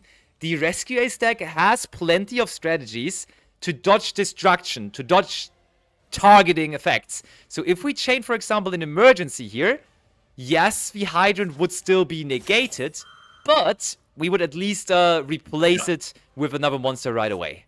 And look at that emergency! Oh, is this maybe in the impermanent zone? that is always a possibility. If you activate a spell or trap card in a zone, in a column of another set spell and trap card of your opponent, if it is infinite impermanence, they can chain it to your activation and then negate your spell or trap card. Oh my. We are seeing no response to this. Emergency will, in fact and indeed, resolve. What are we getting? Oh, yes! Immediately! Wasting no time this time around. What brings out, as you call him, the big boy, the Rescue Ace Turbulence. And I mean, it has set plenty of cards in the last duel, so maybe it can do again. But we have Lila in the graveyard. We have Kizikil on the field, just waiting to summon out her friend to destroy a monster on the field. So there is still some stuff going for Elizabeth, and then Rohat will have to find a way to play through this, maybe with a Preventer in hand, if Elizabeth even decides to activate the effect. Yep, goes with Kizikil, summons back, or attempts to summon back a Life Twin monster from the graveyard. Or a Lila monster, exactly. And Turbulence would have an effect to activate when another card on the field would be destroyed by a card effect. But if you just destroy the Turbulence here with the Lila, there is nothing that Rohat can do about it. And yep, we saw the Kizikil returning, drawing Elizabeth a card, and now we see the Lila returning off of the Kizikil effect and able to destroy a card. And bye-bye Turbulence. Basti, do you see this amazing zone placement? Because now Double Cross is still live and can take over a monster. Rescue is being activated, called by the grave. Ring ring, who's there? The grave takes out Turbulence. That is such a no! What is going on now? Elizabeth! Oh no! What happened there? No, the time limit! Elizabeth and the time limit were over. We took too much time for that first turn. That is unfortunate, honestly. Oh, wow. Okay, Leo, let's bring it real quick over to us here. Yeah. There we are. And I will try to get we will get a word on that, because I'm not 100% sure on whether that really was the ending of the game and everything, but we will tell you how that in the end worked out. But it looked like Elizabeth's time in the game ran out, so it would be then Rohat winning, of course. But as we are getting details about this match between the two, why not look into Favi J versus Mr. MV? And Leo, I think shall we just watch it from the beginning completely? Oh yeah, okay, sure. Let's go on 3, 2, 1, go. Perfect. Beautiful. And we go back over to the gameplay. And there we have them. Both players already successful in round number 1. And we're going into this from the very start. And Favi J, as it is popular for the Tempai Dragon strategy, has decided to go second here. Oh, and they drew the one-off Dimension Shifter. Wait, no, it's Mr. MV that drew it. Okay. Yep, which is fine-ish for the Tenpai Dragon deck, even though it really sometimes stops you from taking the game, but most of the time rather stops your opponent. So I think Favi J is not going to be too happy about it. It's definitely going to put a dent in his combos. Oh, just an end phase, a pass after Sangagen. Wakes from a millennium. Not amazing. So Favi J with the Lightning Storm right away. Exactly what Mangaka was telling us about in the pre-interview. He was afraid of lightning storms. Oh no, wait, and Roku. Wait, actually Mangaka was happy about that lightning storm, I just realized. But the French people were afraid of lightning storms, and there it is. Dude, this is now very huge combo here. Pydra is being summoned out after the Chandra effect. Now Chandra attacks, but Chandra gets destroyed because there is no Fadra on the field yet, and the Chandra is banished because of the Dimension Shifter. Now Sangen Kaiman is being activated. You can summon out the Fadra, but what does Fadra do? Your only level 4 tuner in the deck is banished. Leo, that was, I think, a little bit of an oopsie there from Favi. Yeah. The Shifter really stopped him from going. The Shifter is not even being played by Favi J because it just makes your combos so much more complicated, and I want to say so much more beginner unfriendly when you have to play under the circumstance that nothing goes to the graveyard, everything goes to banishment, and at this, there's just nothing here. By the way, for the Elizabeth fans, we do have confirmation that Elizabeth in fact did lose there to the time limit. She took too much time, so her in-game timer ran out. And that is then the win for Rohat, who now is there with a 1-1 record. That is so unfortunate. Basti, you know the pain, right? I do very much. I, on the regular, think about things too much because I want to do them as perfectly as possible. And honestly, Elizabeth did everything so perfectly there. Yeah. She took her time and executed so amazingly. And yeah, we just make it. We just took too much time for it in the end, sadly, because there is, of course, we can't duel for forever. There is always an in-game timer for every player. So tough, of course, for them there. Yep. Favi J is now in a little bit of a stalemate versus Mr. MV because Mr. MV couldn't play too much on his first turn. If you're looking at the field of Favi J, not too impressive. However, no damage is being taken from battles with Dragon Fire Monster. And of course, they can't also be destroyed by battle. So Fadra and Pydra make for a good field that is just sitting there. Yes, for sure. It really is quite the combination. He could not execute what this deck is usually trying to do in just ending the game as early as possible. But this setup here between the Tempai Dragon Pydra and the Tempai Dragon Fadra still is something that Mr. MV has to figure out on how to beat it. Also, 4,000 life points on the side of Mr. MV. The deck pays a lot of life points. You have to pay attention to that. And if you manage to find something like a Raigeki, you can just attack with the little Tenpai Dragons. It doesn't always have to be synchro summons. That's true. Battle phase. Okay, we will soon enough find out that this battle phase is not going to be super fruitful. As we just explained to you, both of these monsters protecting each other and making sure that not even battle damage is happening. So look at this. Pydra very clearly to every viewer at home, weaker in terms of attack points, but due to the very, very subtle line on Tenpai Dragon Fadra saying, can I find it? Your Fire Dragon monsters cannot be destroyed by battle. In the end, still willing to stay there on the field. See, when I was a kid in like school and on the playground playing Yu-Gi-Oh, this would have been my worst nightmare to see these two cards together. I would have had no idea on how to deal with that. Same, And in this same. situation, Mr. MV also doesn't find the cards because this is not easy to out if you don't have something like a Raigeki, like Lightning Vortex or a Smash and Ground. Leo, should I tell you the card that would be perfect against this? Oh, please tell me. Lava Golem. We saw it in the first match. We need it again. When is the Lava Golem coming from Mr. MV here? Lava GG-Lem, as he likes to call it from now on. And Leo... Also, Super Polymerization is a very good card in this situation. Yes, but one card that would give us a tuner again here for Favi would be Tenpai Dragon Genroku if it uses its effect from the hand to special summon. And we are just using that Sengen summoning there, so that could be our way to do it. Does Favi have that advanced knowledge about the Tenpai Dragon deck, though? Is the real question here. Okay. Maxi is being chained to... I mean, at this point you have time, right? You can just search for a card here, which doesn't necessarily have to be the Chandra. You can just normal summon out another Pydra, build up an even bigger field without giving your opponent draws. Oh and search my. for a Sengen Kaiman. I think Favi J has the better cards in play right now because Mr. MV is also only like one draw away from a good card, but maybe Favi J could also discard the Fuvalas. Very nice. Doesn't do anything for him in this situation anymore. There is Genroku's gonna Genroku. special summon. Leo, We're committing.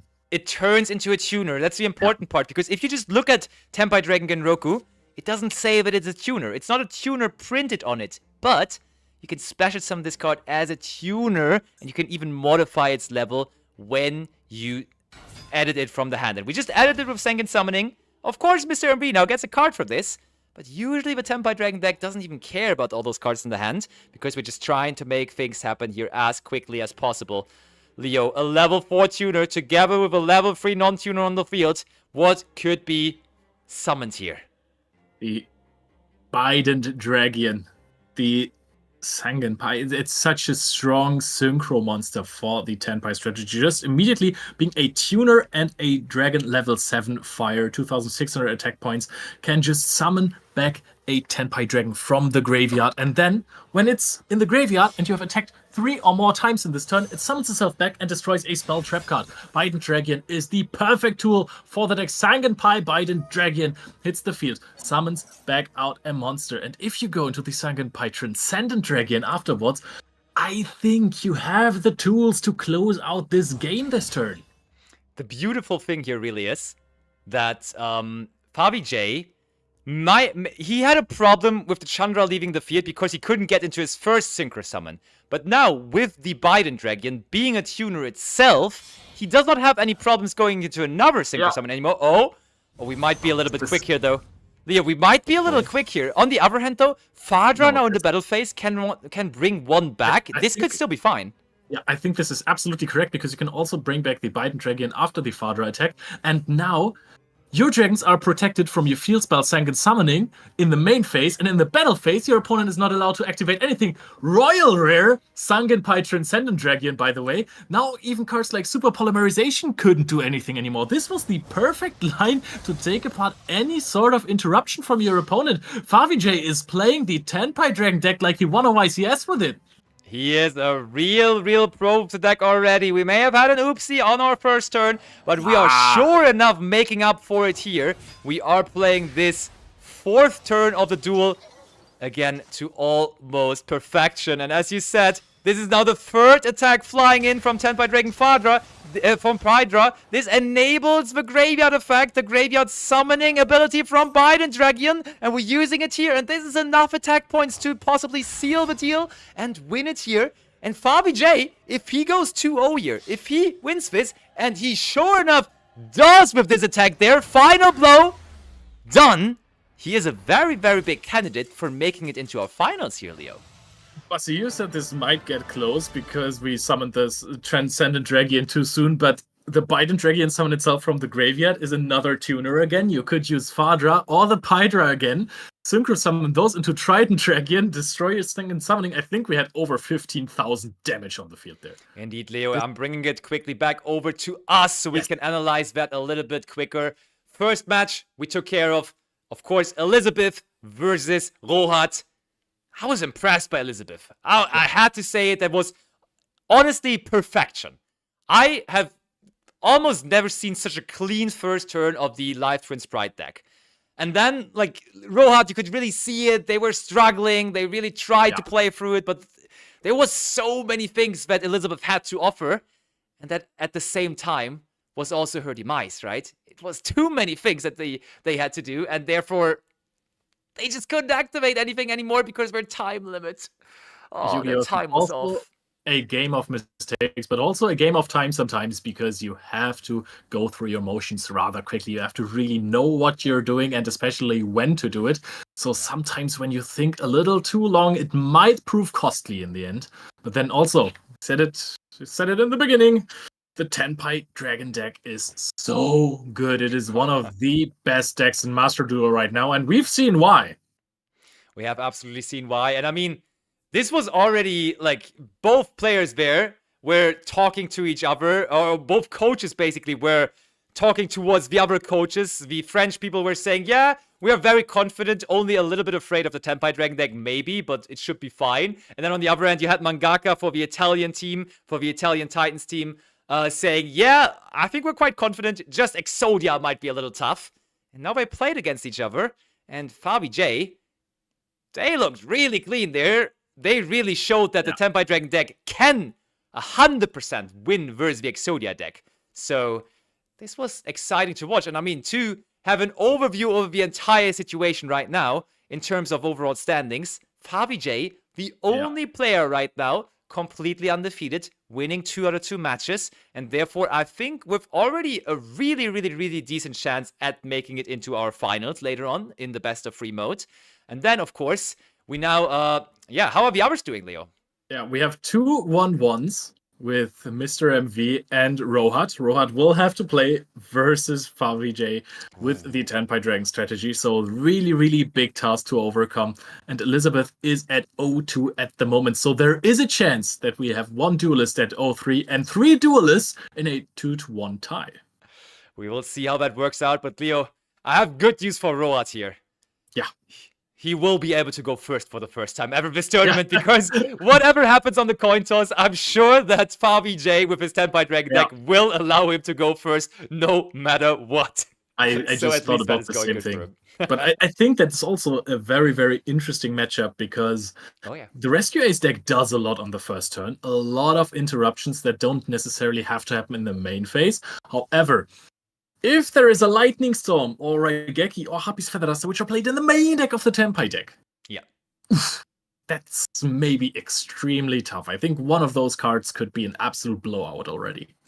That's true, but I mean, we saw in the first match, Promethean Prince is already putting in quite some work. That is one of those cards that you are probably mentioning, that you're probably trying to say that don't necessarily need to be activated in the main phase, because Promethean Princess, well timed in the battle phase on maybe a Sangenpai, Biden, Dragian or something, can really also be powerful. So I think the matchup between the Tenpai Dragon deck and the Rescue Ace deck is really an interesting one, and really one that we should be looking out for. But of course, now the question is, as players are getting ready, as Titans are lining up for the third round of Robin here, who are we going to look at, Leo? What would you say? What is our first match that we're going to focus on for this third round? So difficult. I think that Favi J versus Rohat has Tenpai Dragons in it, so you could argue for this match. But I think we featured Rohat twice in a row already. So Mr. MV versus Elizabeth. There's arguments for all of those. You know what? We will just go with the one that's ready earlier, so maybe if they're done quicker, we can also go for the other one then. And I think Favi J and Rohat, they're already taking their seats. They're already lining up. They're already ready to determine who's making it into our grand final, where then we are going to move on into a best of 3 playing mode. And Favi J is sitting pretty right now with already a 2-0 start. Rohat, on the other hand, he needs this win right here, right now. He needs to take this one down. He really desperately needs to take this one down. And therefore, I believe this should be the match we should start with. And then, of course, if we still have the chance to, Elizabeth versus Mr. MV will be another one I would love to see as well. I can't wait for those. And maybe we can also get some information what happens if we have 3 duelists to 1, if we have a tiebreaker match, or if we have a different solution. But I think the players are ready. The game is about to start. Let's go over to the table. Over to the table we go. Favi J versus Rohat. And we see it for the first... No, not for the first, but for the third time of that round robin. The last round, the deciding round of the round robin shall begin. And yes, finally, Rohat's turn to go first. And he again has a good start with the Rescue Ace Hydrant. Does he have another card in his hand that he can combo off with? Because this card alone doesn't do everything for the deck. Right. We're adding a monster here with the Rescue Ace Hydrant. No response so far from Favi J. We're still thinking about it, though, I think, because you can usually tell by the color. Yeah, now there is no response, because it was, for the longest time, blinking blue there, which signalizes that the priority is on our bottom player, on Favi J, but now it turned into yellow, meaning and signalizing that we are resolving the effect, and we did search for Rescue Ace Preventer there. I'm quite curious to see, and we have Emergency Hard Draw, of course. Wow. We do now for the first time ever. Basically, Rohat gets to summon out the Turbulence. Fuvalos is being chained to this. That's strong. That's very strong. I mean, is there a way for you to easily just... I think you can add the Turbulence to your hand and then send something else from your hand to the... I don't think that works easily. No, you can I mean, Emergency is just special summons here, so it is always going to be a special summon. Enough. So that's always a draw, and we do go for Airlifter. And I don't know whether I like that necessarily, because I think we needed to just go for Preventer here immediately, giving them one draw. And then, on the other hand, if we can just search for Preventer in a different way, or if we already have it in the hand, special summoning it from the hand doesn't hurt. That doesn't give our opponent a draw for Mulchami Fuvalos, so this could still be alright. Yeah, but I think, we search for Rescue Ace HQ, so I think Turbulence is already in hand. We have Emergency and Preventer in the graveyard, so those are 2 cards that you can... There it is! Look at the big boss monster that Rohat so consistently summons here game after game. Rescue Ace, Turbulence. The coaching from Joka, Abu, and Rohat. Basically, it was all about, hey, you just try to get to this guy, you just try to get to Rescue Ace Turbulence, and then you resolve it, and you have so many spells and traps that they will surely be enough. And I think that's not the worst game plan, to be honest. Yep, there's possible actions for Favi J. Effect Failure is being activated. Is there a response? Because if there is no response, that's really tough. Usually you can play around cards like this by going into SP Little Knight with the other monsters on your field. So you can banish the Turbulence on activation of Effect Failure. So Effect Failure misses its target. As we said, Yu-Gi-Oh! Is a complicated game. However, Fuvalos has resolved before, so if you go into SP Little Knight before this, your opponent gets a draw, and you also don't really want to do that. That is absolutely true. Now the Rescue Ace, HQ, the headquarter, but it will need 4 cards to shuffle back from Graveyard and the Banishment for Rescue Ace cards to be specific. Oh, look at that. Wanted. That's a part of the deck from Rohat that we haven't seen in the first 2 matches. We are playing a couple of Snake Eye cards apparently in this. Diabellstar, a Black Witch was searched here. And you know what's nice? When your opponent has resolved Fuvalos, just going into the end phase. No, I was referring to summoning cards from the hand, but Rohat passes it over. And we know how dangerous it is to just pass it over with no spell and trap cards to a Tempai Dragon deck here. Yep, that is not what you want to do at all. There is a chance that Rohat gets to activate the effect of Rescue Ace Turbulence when another card of your... Oh, no, wait. Turbulence only triggers when your cards leave because of an opponent's card effect. If your opponent attacks over your monsters, Turbulence doesn't destroy anything on the field. Ay. Favi J. Does he have his Tenpai Dragon cards? Usually the cards you want to have are like the spell cards. If you have Sengen Summoning, if you have Sengen Kaiman, those are the ones that really like push the deck over the line. And this is the monster that searches those. Tenpai Dragon Pydra searches for either the Sengen Summoning or the Sengen. Yep, there it is. Sengen Summoning. Sengen Kaiman not needed. Oh, Rohat has really been unlucky in this tournament so far. I mean, has had quite a lot of luck versus Elizabeth that the timer ran out there, but not being able to perform the full combo for Rescue Ace versus Tenpai Dragons, and then seeing a Pydra and a Sengen Summoning and not being able to respond to those, that's tough. Or even a Blaster discard for Sengen Summoning, another card that does something from the graveyard by banishing 2 fire and or dragon monsters from your graveyard or hand. You can special summon this card out easily. You can. Battle phase next. Rohat truly cruising. No, not Rohat, sorry. Rohat truly in trouble here, Rubber. But Favi J truly cruising. And he is in this battle of fire decks. Fire Dragons versus Firefighters versus the Fire Rescue Ace deck. Right now looking like he might be taking the upper hand. Yeah, usually you would think that the Rescue Ace deck can extinguish the Fire Dragons, but if Extinguish is not being able to set to the field because of the Effect Veiler, then there's not a lot of extinguishing happening here. Fadra is being special summoned out. And now I can imagine that you use Pydra or Chandra to use Pydra and Chandra to summon out a Bident Dragion, and then you have materials in the graveyard that you can summon out with Tenpai Dragon Fadra. There is so much stuff that is going to happen just from these Tenpai main deck monsters.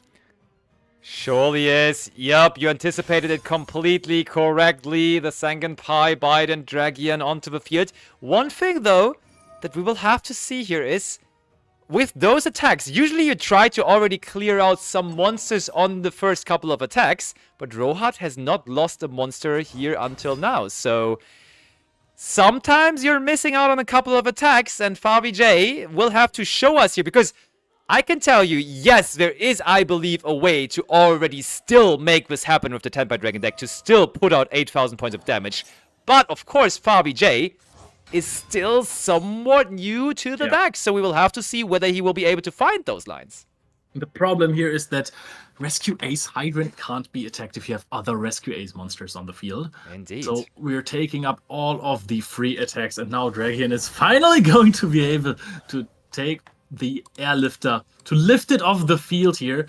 And now, what I think is a very, very good route to go here is just to summon the Trident Dragion.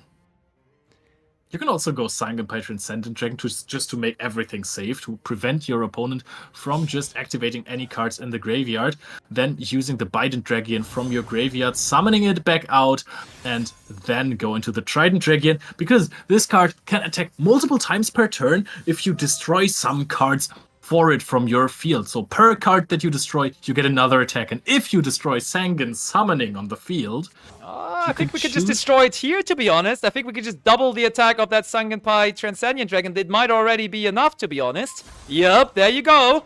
So we're doubling the Transcendent, and I think that's all we need, because we can then later on go into a Trident, which is already protected by the Transcendent Dragon, to be honest. It's fair. Tenpai often offers multiple ways to end the game.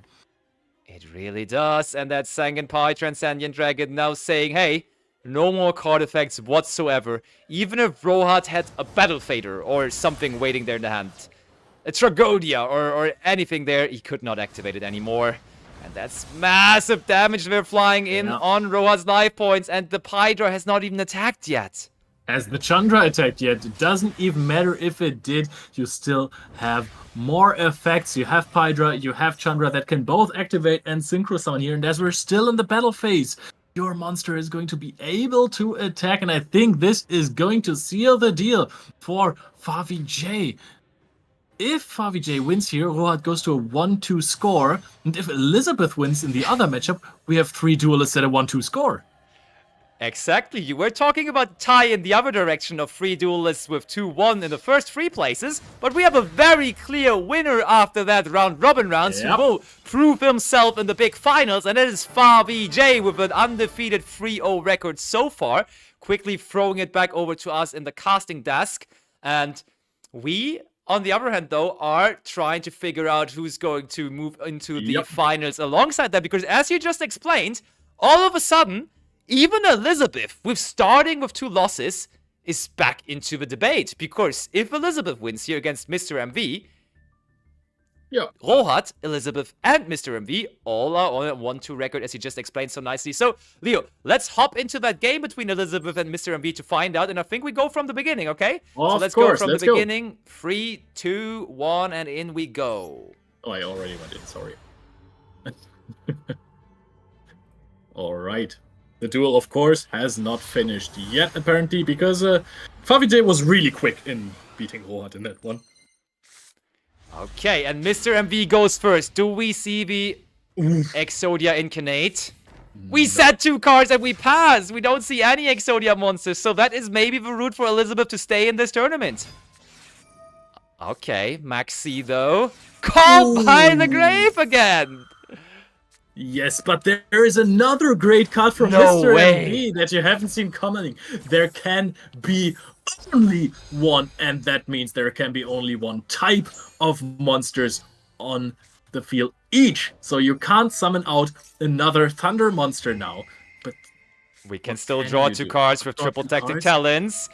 And we can get our live twin cards, and those are not Thunder monsters. Okay, we have to now let this turn go. We just attacked with the Sprite Jet for some damage, but I think ultimately, eventually, we might still be in this.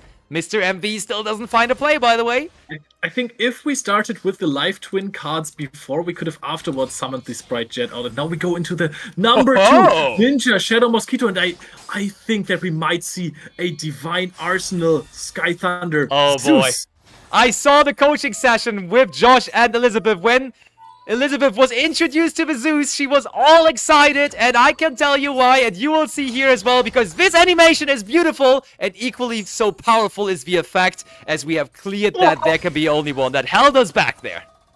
Yeah, and we follow this up immediately with a Sprite starter.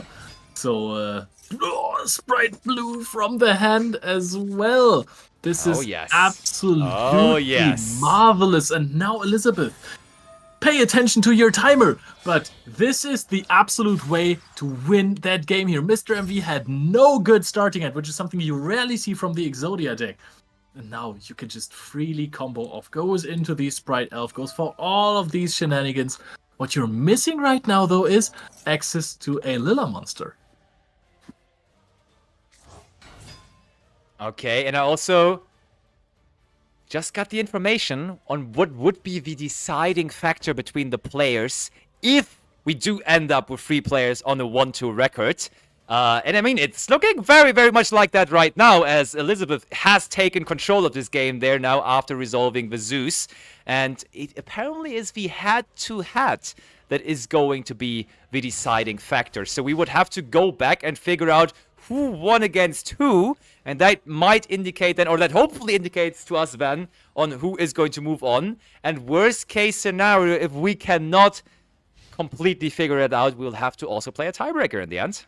Let's see. That's curious how that works, because 3 players in a tiebreaker matchup, is very interesting, because I think that Elizabeth might beat Mr. MV, Rohat has beaten Elizabeth, and Mr. MV has beaten Rohat.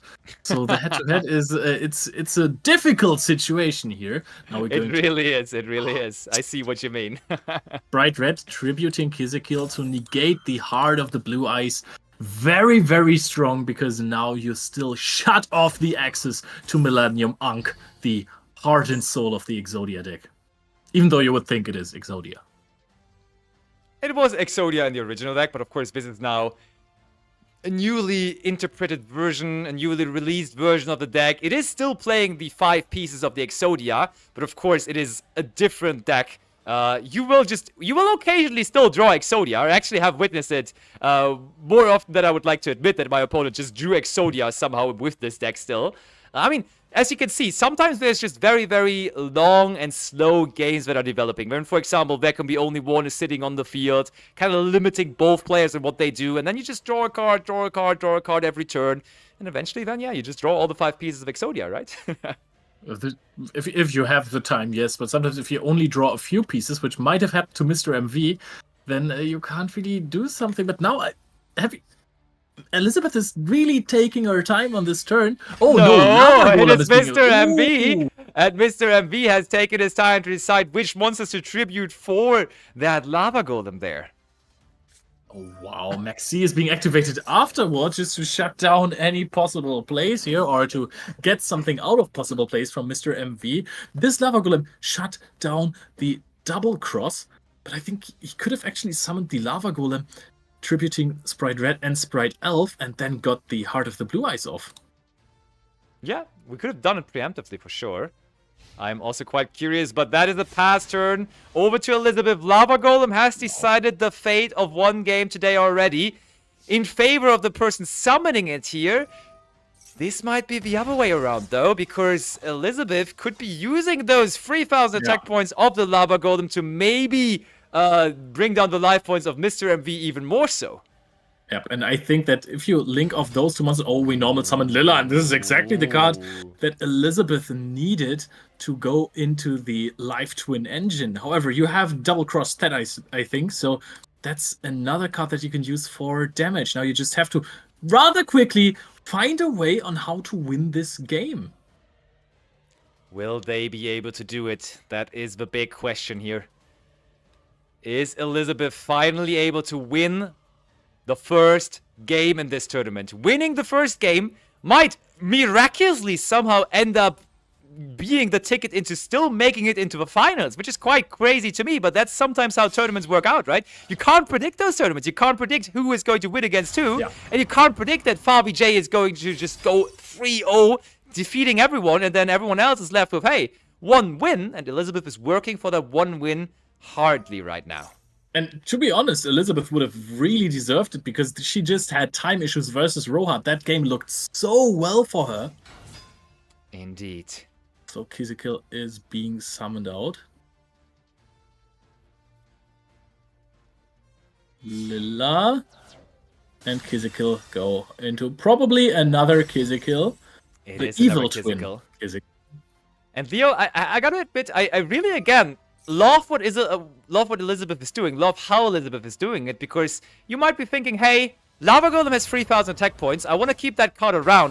Because I really want to use those attack points to apply pressure to the life points of Mr. MV, which have already taken 1,300 points of damage. But Elizabeth instead decided to keep the Sprite Red on the field, which of course now permanently is a protection against cards like Nibiru, the Primal Being, or also just in effect Valor or something like that. So I really, really, really like it.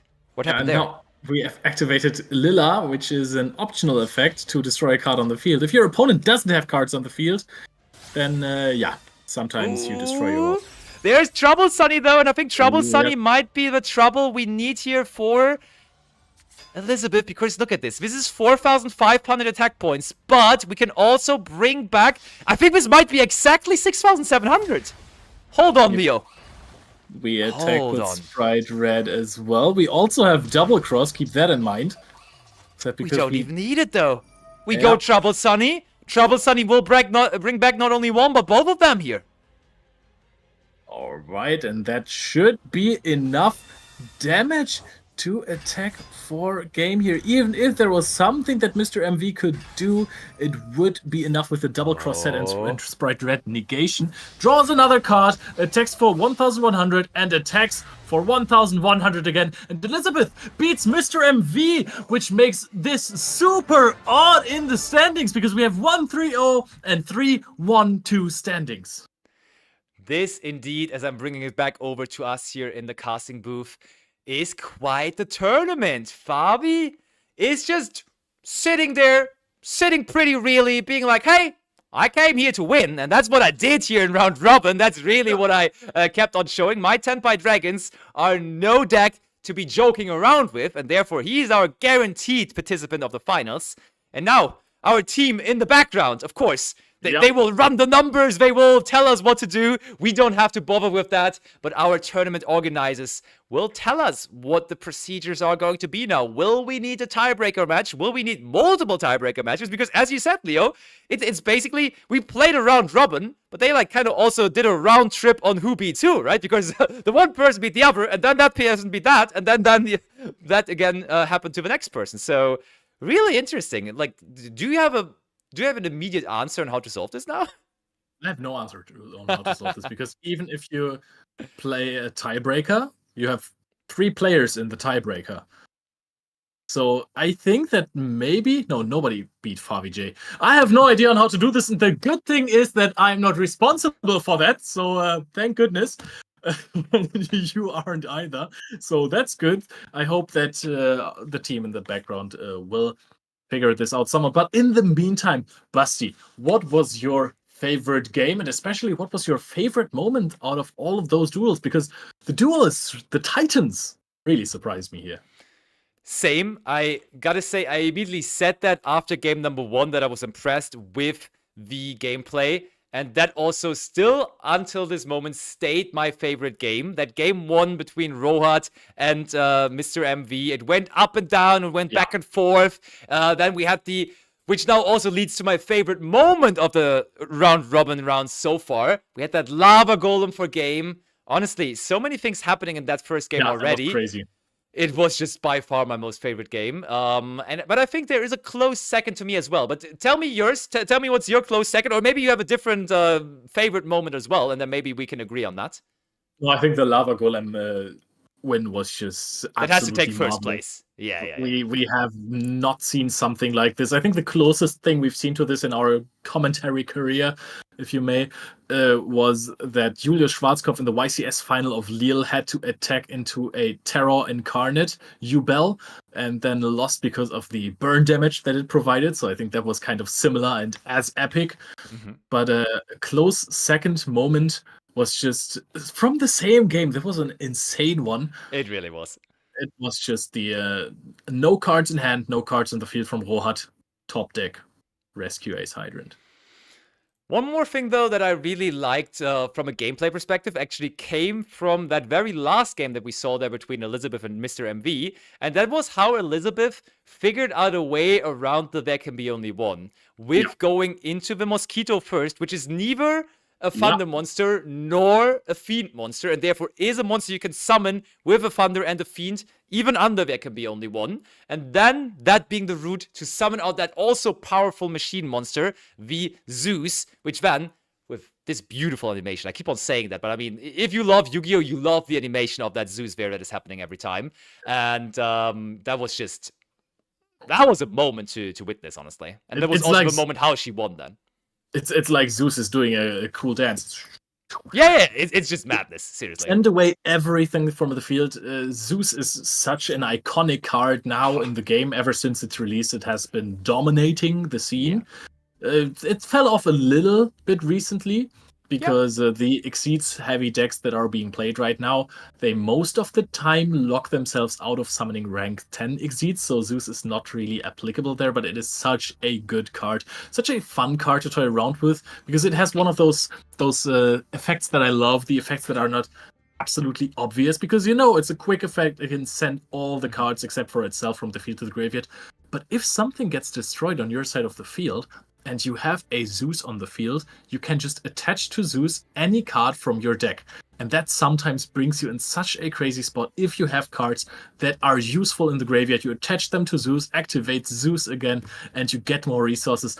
These kind of funny, flexible effects that are not the main effects of the card, they are what makes Yu-Gi-Oh! So great, right? So there's always some wiggle room on how to win those games, how to perform the best you can.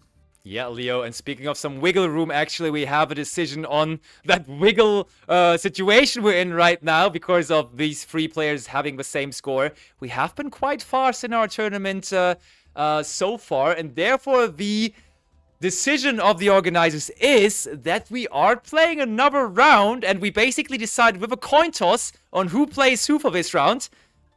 Let's see who has to play Favi J here, who is already crushing with his 10 deck so far. And that means we will be having clear decisions after this round. And I got the pairings. We'll have. And I mean, this was so far, as we just mentioned, the best match out of the entire tournament so far. We will have Rohat versus Mr. MV one more time. And then we will have Elizabeth versus, of course, Favi J. So Elizabeth, after just bringing us into the situation of having 3 players with the score they're just there, we'll have to face off now against the person that has been performing the best so far. So that's really a tough task. But I'm sure Elizabeth, from what I saw so far, would be able to do that, honestly. Yep, and I think that Rohat and Mr. MV are already in the game, so should we join them? Let's go. Let's jump in from the beginning. In we go. Rohat versus Mr. MV, who is making their way into the finals. Is it going to be Rohat, or is it going to be Mr. MV? Rescue Ace or Exodia? And Rohat finally... Wait, Rohat is selected to go second. Okay, what's going on here, Rohat? That's a choice, I want to say. It's definitely a choice. Because we have seen how good the setup of the Millennium deck was, of the Exodia deck. Now, Millennium Ankh is already in the hand. Wenju Temple as well.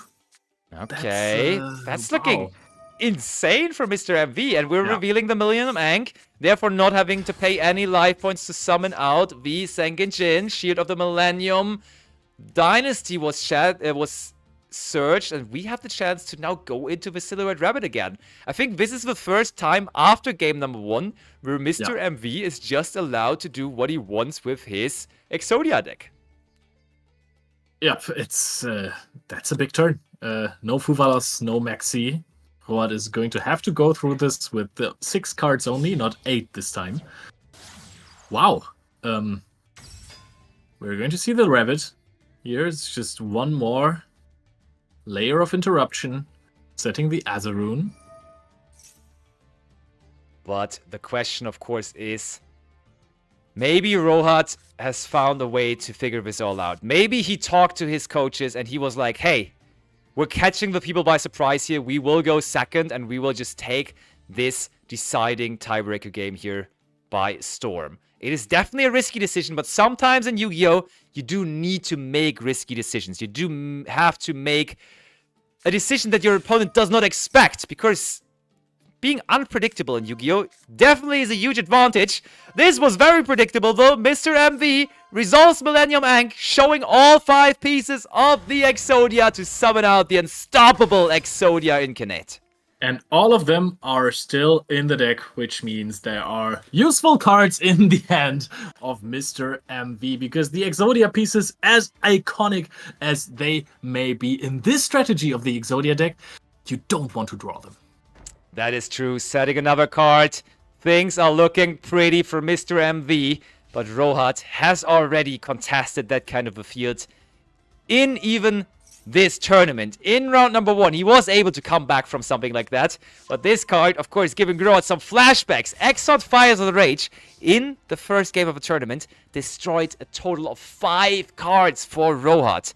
So we will have to see whether they would be able to come back from this here. Oh, Pot of Extravagance again for Rohat. Nice start to the duel, activating this in the main phase. And I'm still curious why Rohat chose to go second. Because this is an army of cards on the side of Mr. MV. That's true. And Mr. MV, of course, has the opportunity, has the ability, has the choice here to use the Unstoppable Exodia Incarnate to negate Pot of Extravagance. And the decision has been made. Executive decision here from Mr. MV to negate the activation of this Pot of Extravagance. And honestly, I'm with Mr. MV. Every day my opponent wants to draw 2 cards, I am negating that. Yep, and I absolutely love this because he has quite gotten some insights on the deck of Rohat. Oh, yes. And he never, I don't know if he takes this into the consideration now, but he has never seen something like a Lightning Storm or a Harpy's Feather Duster in the main deck, so no threatening spell and trap cards that are to be negated from the Exodia. So negating Pot of Extravagance, which is probably gives Rohat more monsters, is the best you can do. 100% agree, and there now also is the Angel statue as a rune next up for Mr. MV, setting up a field that at least in his mind, at least by design, here is supposed to not be broken. Yep. Will that work out though, of course, is the question. Rohat has shown that he can maneuver himself or his deck through those sticky situations. Turbulence is being summoned out immediately. And for Mr. MV, I don't see a reason to activate the Fires of Range, the Exalt Fires of Range immediately. No, we go for Heart of the Blue Eyes again. Oh, sitting yep. in the graveyard, sending away the Turbulence. Has caused trouble already, is doing it again. Doing it again, indeed. Tough one, but expected one. Bye-bye. Whoa, what? Dark Ruler no more after all of this? Oh, this should have been activated at the start. Oh no, you can't activate it at the start. The thing is, yeah. So it was very, very, very good by Mr. MV to use the Exodia Incarnate on the pot of extravagance. Because if you would have let that resolve, Dark Ruler no more would have taken care of the Exodia Incarnate. Thing now, though, is at least the Azarune is negated through this. So it's not bad at all. That is true. And of course, the damage effect. Oh, Dark Horror is being activated here.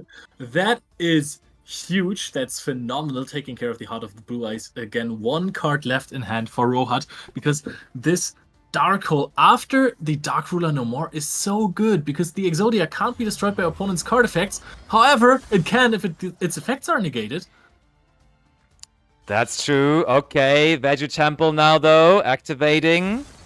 Making sure that at least the Heart of the Blue Eyes is somewhat saved into the Spare and Trap Zone there.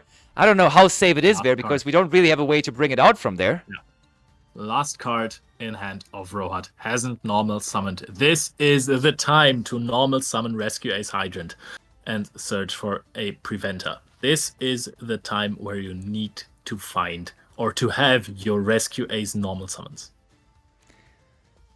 Do they have it, though? It would be the time, but of course you still have to find them.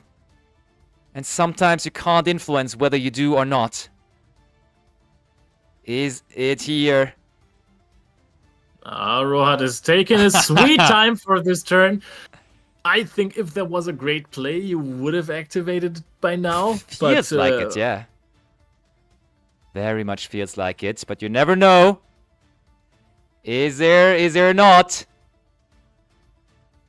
Oh, that last card in hand. I mean, the combination of Dark Ruler and then also, of course, the Dark Hole, it may just mean that this is tough to set up for Mr. MV in the end, because honestly, Mr. MV, I don't even know how clever it was to put that Heart of the Blue Eyes there into the Spare and Trap Zone, because now the Veggie Temple, quite frankly, you need to put two cards into the Spell and Trap Zone with it. One from the hand and one from the deck. And if you could do that, that would immediately be our way to the Exodia again. But now, there only is one free zone. So, we might have hindered ourselves a little bit here by putting that there. We have Shield of the Millennium Dynasty in hand. There you go. That's definitely not bad. But you can only... Oh no, you can also pay 2,000 life points. Yep. So we special summon this out. A defensive tool here. At least something. Yeah. If we can't go into the offense, we may have to just sit back and play a little bit of defense, but we also just get Millennium Ank, of course. What about defense? I mean... Oh, this might be the deciding factor, Leo. Because this is giving us the ability to attack for more than 8,000 points of damage here. Is this the one? Is this the one? We're revealing Millennium Ank. Yep, and now that you have the Millennium Ank, you don't have to pay 2,000 life points. You can summon out the Sanguine Wakes from a Millennium, and you can summon out the Exodia that can go up to 6,000 points of damage. Even searching for another Heart of the Blue Eyes. Mr. MV just in case. Just in case, yeah.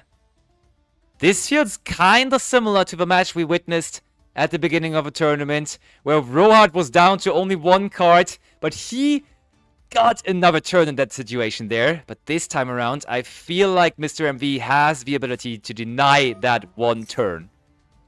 Yep, Millennium Ank wants to deny the top deck as soon as possible. But there's also, of course, huge setup for Mr. MV. if there was a top deck, it would have to play through an Exodia and of course the Fires of Rage and 2 unknown spell and trap card. The unstoppable Exodia Incarnate is about to attack for 6,000 damage. What an easy way to deal damage nowadays. It really is convenient, easy. First off the Sanguine, because that's how you do it in style. You do attack with the Exodia for game. That's how we have learned it. This card ends games, and it's still ending games here in 2025. That is Mr. MV's possible ticket into the finals. We gotta say it like that, because Mr. MV certainly now moving ahead of Rohat, but we gotta, of course, quickly we'll bring it over to us here for a short moment, but we gotta figure out how the other game is going. Because if Elizabeth sticks around, if Elizabeth now beats Favi J, I think we might have another tiebreaker match between then Elizabeth and Mr. MV, but no more talking. Let's go back over to the table. Let's go right in there from the beginning, Leo, and let's go in there just immediately on this note. And let's see Favi J versus Elizabeth and what they are doing here in the other match. Let's see. Let's find out who's making it to the finals. Mr. MV has provided a lead for himself here. And oh, Elizabeth has decided to go second. Elizabeth has maybe been coached here by Josh. Maybe Josh told Elizabeth, if you play against Favi J and you win the coin toss, tell the Tenpai Dragon player to start. Because if you let them go second, they will just run over you. And that is so smart here by Elizabeth. Yeah, but Favi J is just going at it right here with a Heretic Seals of the Heavenly Spheres and a Fadra on the field, which is basically saying, hey, I can bounce once, get extra resources, and you can't attack over my Fire Dragon monsters. But one bounce, is it really enough against a Life Twin Sprite hand like this? Starting off with a Life Twin kill, and of course Sprite Blue as well. Sprite Jet is summoned as well. You can. Oh, we're searching for a Gamma Burst. We're going on the really aggressive Look at all this. Favi J does not even mind this. He's not activating the Heavenly Spheres. And I mean, you gotta realize, Spheres can put one card back into the hand or in the extra deck, but it also has the graveyard effect when it was tributed to special summon a monster from the deck. But Elizabeth has just resolved Gigantic Sprite, meaning there would only be level 2 monsters that they can special summon, and guess what? There is no level 2 Tenpai Dragon monster. Okay, we boost all of this up. Funnily enough, we're also boosting the Heretic Seals there. But the funniest thing is, for me, is that we summoned out Sprite Carrot instead of Sprite Red, which would have been a good negator. Now we go into the battle phase. Fierce is activated, called by the grave. But Leo, we have talked about it before. That Fadra has a really annoying effect. That Fadra, the Tenpai Dragon, has a continuous effect applying. And as you can see, that was a pretty pointless attack, because that means we are not going to destroy it. We try again, but Elizabeth, no, it's not going to change. Fadra still cannot be destroyed by battle, and it will survive this turn. I'm gonna be honest, Fadra. Oh, we try again, Leo. We try again. Come on, one more time. It will work at some point. Favi J is really getting carried by the Fadra effect that the monsters can't be destroyed by battle, because Mr. MV tried this in an earlier game as well. Fadra is just too good, apparently. I also like how we talked to Josh in the interview before on Elizabeth summoning Carrot in defense position, and here it was boosted by the Gamma Burst, so I think we would have needed it in attack position. Oh no! Wait, we have Raigeki. There is the Carrot though. Yeah, but do we have maybe a droplet to follow up the Raigeki? Elizabeth is taking her time. Carrot is, of course, being activated against this. Why wouldn't you? And let's see now. Oh, that could be... Okay, no forbidden droplet. That's good. That's good. But maybe there's another Raigeki. You never know. Maybe. Darkhold could also, of course, be something that Favi J could have here. And another set card on Elizabeth's side as well in there. Also... I think the Raigeki was just activated. Oh, Pydra is being summoned. Raigeki was activated in the Spell and Trap column with the set card, so a possible impermanence would have been crucial there. This is something, if you want to pick up Yu-Gi-Oh! Master Duel or the TCG, you have to pay attention to this. Try to activate your Spell and Trap cards in the columns where no set and spell card are, because infinite impermanence will ruin your day. Or your duel, at least. Possible for sure, but for the moment, one good thing for Elizabeth is that the effect of Life Twin Sunny Snitch. Whenever now Favi J is summoning a monster, while there is a Life Twin monster on Elizabeth's side of the field, Elizabeth will gain 200 life points and Favi J will lose 200. So it makes it harder for the Tenpai Dragon strategy to get to enough damage. But we've seen it earlier, and I wouldn't be surprised if we see it here again. That Tenpai Dragon deck, sometimes it really doesn't care how many life points you have. Sometimes it's just casually able to put out 20,000 points of damage, to be honest. I think the maximum we've seen was 26. I think Something like that, yeah, something like that for sure. 26k for game.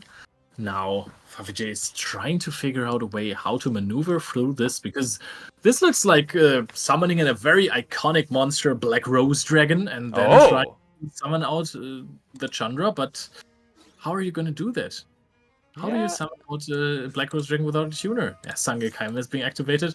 So do we have an impermanence on the side of Elizabeth there to punish the column?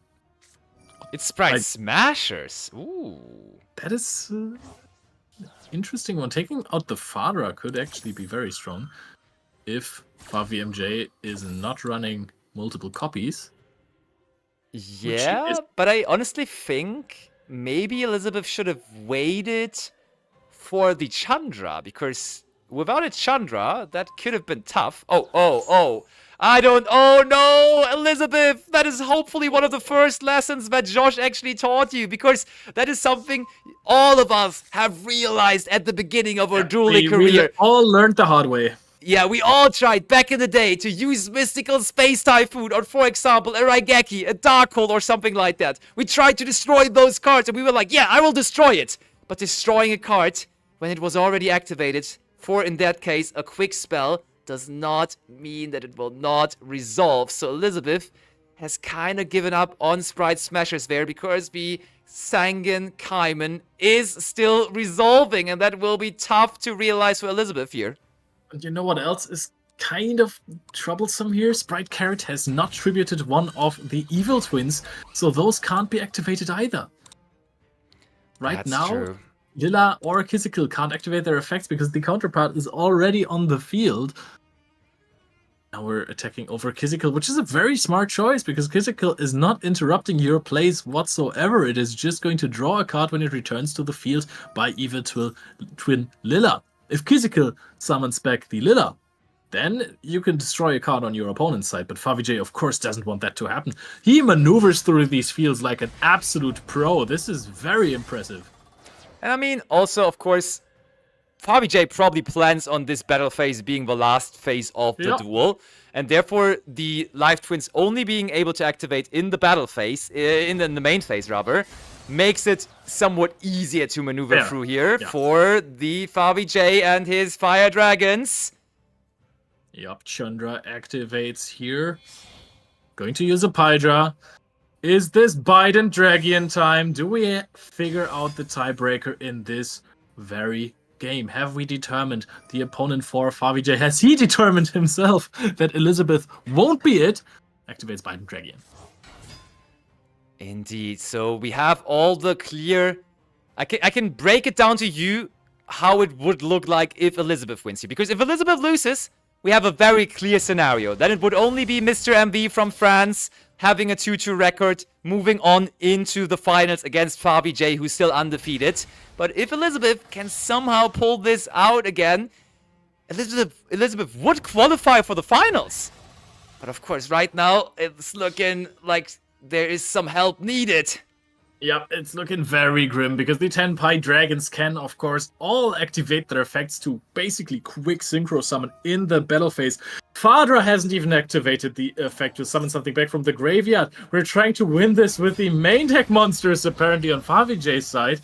Pydra is being summoned for the 5th time this turn.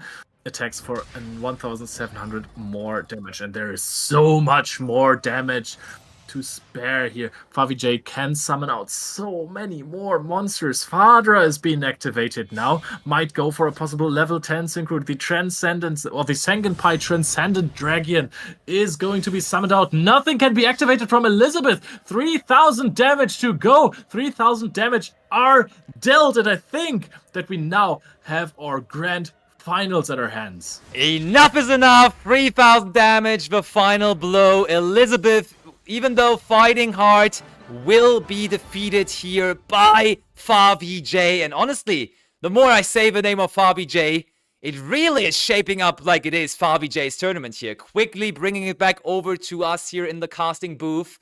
Favi J has really not even lost a single game so far.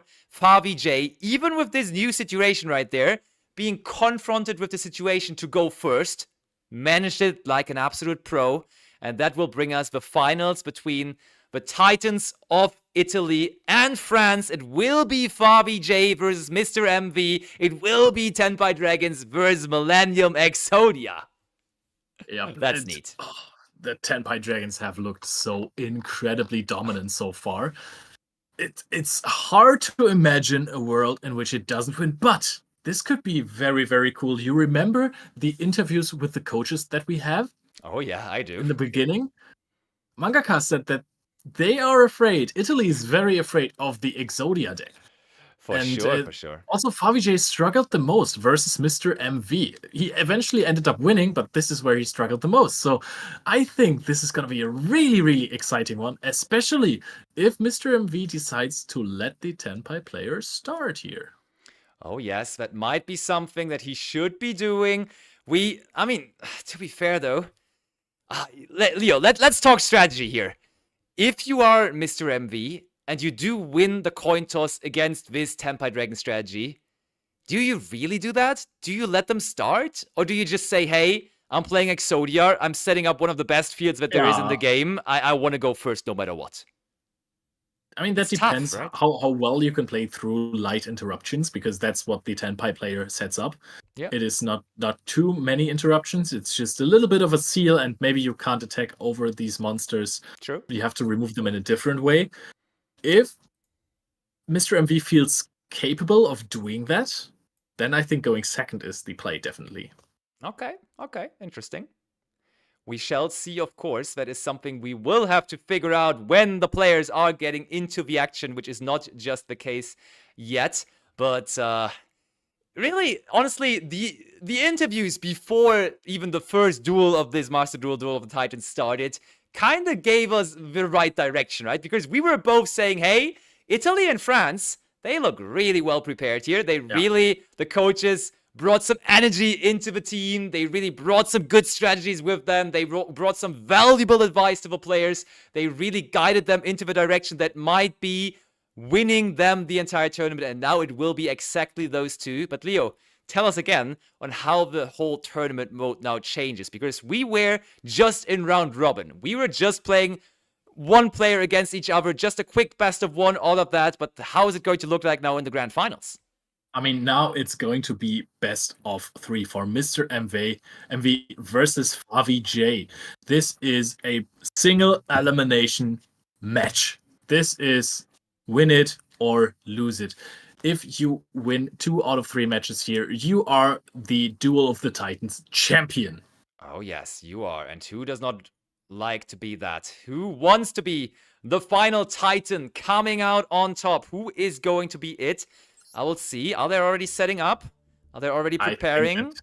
We're sitting in the room right now. Mr. MV is still waiting. And Elizabeth Rose Bloodflame is also having another duel versus Rohat. Of course, because they are trying to determine who is third and who takes the unfortunate last place. Yep, of course, no one in that Duel of the Titans wants to get last. They have invested so many hours. They have tested, they have been coached, and now they also just probably don't want to disappoint their coaches, right? They were like, hey, you coached me here, you brought me here, you prepared me so well. Now I want to show you at least that I will not be losing this thing, that I will not be going out in last place. So one more time, Elizabeth. And I mean, we gotta face it in that way, in that regard as well. Elizabeth still kinda has an open tap with Rohat, right? Because Rohat only won against Elizabeth in the round robin rounds because Elizabeth timed out, and that was quite the rough ending to their duel there. So Don't forget Elizabeth, that Rohat is the king of comebacks. So there could have he still had 2 cards in hand that we didn't know of. True. So there could have been something up his sleeve. But I think that Elizabeth and Rohat have already started dueling. Mr. MV is still waiting for Favi J. So I don't know if they are waiting for us, but perhaps we can start looking into Elizabeth versus Rohat, and then production can tell us whether they are the grand finals is waiting. Leo, for our speaking replacement of to start. grand finals, I'm actually getting some more information just now. Okay, And okay. actually, it seems like the best of 3, because we're kind of running out of time. We're running low on time. Ooh. Is going to be also held in a best of 1, meaning it is all coming down to that one game, which is going to be, of course, quite rough, because we have brought ourselves in the situation here. Favi J winning every single duel that he entered, but if Favi J loses this one, he will still, in the end, not end up as our winner eventually. Yep, So- that is true. One game, make or break. But I think Elizabeth and Rohat are already dueling. Should we take a look at them? Because I still don't see Favi J at the table. Yeah, but I think we're waiting for the finals for sure. All right, We definitely all do. right, that works. Or Who turned off the lights, by the way? I guess that Really was you, dark in yeah. here. It was really dark. Maybe the sun. Ask for the sun outside where it is right now. Would be a good question. And also, I will quickly ask something real quick as well there. That was a very unfortunate ending for Elizabeth in that game versus Favi J with the rookie mistake, which is maybe also a little bit of a meme in the Yu-Gi-Oh! Competitive community, that you're trying to destroy or banish a spell or trap that is being activated.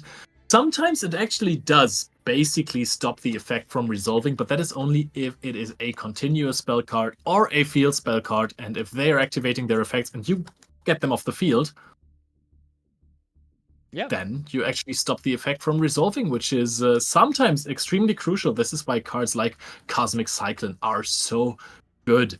Still, not only going second, but also going first, because sometimes they are interruptions. Field spells can be critical parts of deck strategies. Like in the Tempai deck, if you get rid of the Sangan summoning, the deck has a lot of a harder time to win the game. It has, Leo, but let's play a theoretical game here. If you would have been a coach for this Duel of the Titans, I know, quite the tough thing to imagine, because who would ask you to be the coach, of course. Okay, all right, shots But fired. no, imagine that. What would you have decided in terms of decks? What would you have decided to make your trainee test? What would have been a good starting deck to go with, in your personal opinion? So my favorite deck of all time is kind of a tie between Tricksters and Salamangreat. Okay, yeah. Those are not decks that I would recommend for beginners, because Salamangreat is huge in combos. It can And- be somewhat simple as well, though, right? Like, you can limit it to a decent degree. I heavily disagree. I Okay. think you can't really do combos in like 3 or 4 steps, like searching Millennium Ankh and then summoning your boss monsters. If you want to Fair, get like a counter trap setup, you will take a lot of time there. And Trickster just really needs a lot of expertise in order to win the game in the end, because the cards themselves are quite easy, but it takes a lot of effort to win a game with those. For So sure. the deck that I would have chosen would have been either also Tenpai Dragons, because Fair. the non-engine cards that you're playing, like Raigeki, Darkhold, and Harpy's Featherstorm, they are kind of foolproof. So I think this is a very, very solid strategy. Other than that, Eldritch. Eldritch sounds like a good call as well, but we will see now whether lightning storms are flying, whether lightning storms are brewing, whether Exodia is ending games again, because we have our 2 players ready for the finals. And so let's waste no more time. Finals time, baby. Mr. MV out of France is the Titan on the one side, and then the Titan on the other side is going to be Favi J, undefeated so far as the Titan of Italy. So in from the very beginning we go just now. Right, I will turn my lights on. Sure. And who is it going to be? Let us know in the chat. Who do you have? Italy or France? Favi J or Mr. MV? And Mr. MV will be going first. All right, Is everyone. it going to be that? Oh, we have Heart of the Blue Eyes again. Oh, good start for the Exodia deck. Millennium Ankh, the key Oh, no response. Okay, we have one left arm in the hand. Is there any more pieces? Okay, no, it's just one Exodia piece in our hand. Yep. Fair enough. 3 cards left to play with after the Exodia. The unstoppable Exodia Incarnate has been summoned. This alone is a spell trap negate, which is valuable. And in the end, it is going to provide a so powerful trap card for you. Oh, but there's Effect Veiler. That trap card ain't happening with Effect Veiler on it here. That is very, very huge because I think the Raging Fire is probably the strongest interruption that you can ask for, especially versus a Tenpai deck, because you can just ignore Sangan summoning by activating it in the battle phase. Yep, Exort Fires of Rage. Truly a powerful trap card. Truly a trap card of all time. Truly one of the many reasons why this Millennium Exodia deck right now is thriving. But is it thriving enough? That's just one sad card. We do not get another card in the end phase. We could try, but Effect Veiler still does negate this. And there is Bestia Magnamut in the end phase. What an opener for Favi J here in the finals. They have no business. They have no ideas about losing a single game this tournament, I feel like. That's Bestia massive. Magnamut is such a good card because it sets up so much in your end phase as well. You can search for the Genroku and you can special summon it out. That is indeed possible. We go for Chandra right away though, and I like Chandra as well because Chandra now, as the first summon on our turn, can make so many things happen actually, because you can just summon Chandra and possibly, if you like, just go for a Baron de Fleur, which is not a dragon arguably, but it's still a pretty good first card to summon on your turn, to be honest. Yeah, Baron de Fleur is something we haven't seen so far in the tournament. It basically sets you up with a negate for anything that you want to do. Oh, Gold we're Sarcophagus. starting with Gold Sarcophagus, and that can banish Blaster, the Dragon Ruler, which is so iconic. But, of course, that also opens up the door for Mr. MV to possibly negate, because spells and trap cards are what the ultimate Exodia Incarnate likes the most, because that's the cards that it can negate. But you gotta realize, against the Tenpai Dragon strategy, we earlier on mentioned which the cards are that you really want to go after. It really is important to focus on Sangan Kaiman, on Sangan summoning. Those are the cards you want to stop, so I would not be surprised if Mr. MV just lets this Gold Sarcophagus slide. He's really thinking about it though. Basti, I need to tell you something very important about the Unstoppable Exodia Incarnate. Go ahead. Read the card closely. You know, this cool effect where you can make its attack 8,000, which is super impressive. The sentence starts with once per turn. If this card battles during damage calculation, you can make this card gain attack equal to your life points. So you can basically just use Magnamut, attack into the Unstoppable Exodia Incarnate, and then your opponent will have to choose, hey, do I go up to 8,000? And actually, all of what I'm saying doesn't make sense because it keeps the attack until the end. That's... I was also trying to figure out where you're going with that, but indeed, it will still stay at that very high attack. But, I mean, to be fair though, it still makes you, like, not have to face that over and over. It's not like in one battle phase going from 0 to 32,000 at least, right? But still, 8,000 attack points is a statement. That's as many life points as you start with in a regular duel. If you manage to go into a Transcendent Dragian before the battle phase, though, then Exodia won't be able to activate and get the attack points. So that is also something to keep in mind. We now already have the potential to go for a Baron. I don't think so. We are locked into dragons already, right? We are not locked into dragons right now. The Tenpai Dragon Genroku only will lock you into those dragons when you activate the effect on the field to summon something from the deck. But I think right now, the Baron de Fleur might not be our highest priority here anymore. Nope. We also have Chandra in hand. If we synchro summon this now, we can't summon out the... Oh no, we summoned via effect, so we can normal summon the Chandra afterwards. I don't hate Baron de Fleur as a play here, but you will then have to pay attention to a possible effect veiler as well. Is this maybe exactly what we're going for? It is Baron de Fleur, okay, in the finals for the first time, Favi J. Maybe also, like, trying out things now. Favi J being like, hey, this is the last game of the tournament. I have not summoned Baron de Fleur yet, so let's try it out here. Let's see what Mr. MV has in the back row. We are still in my main phase. The battle phase is where I really want to shine. I want to make sure, I want to secure a perfect outcome in the battle phase for me.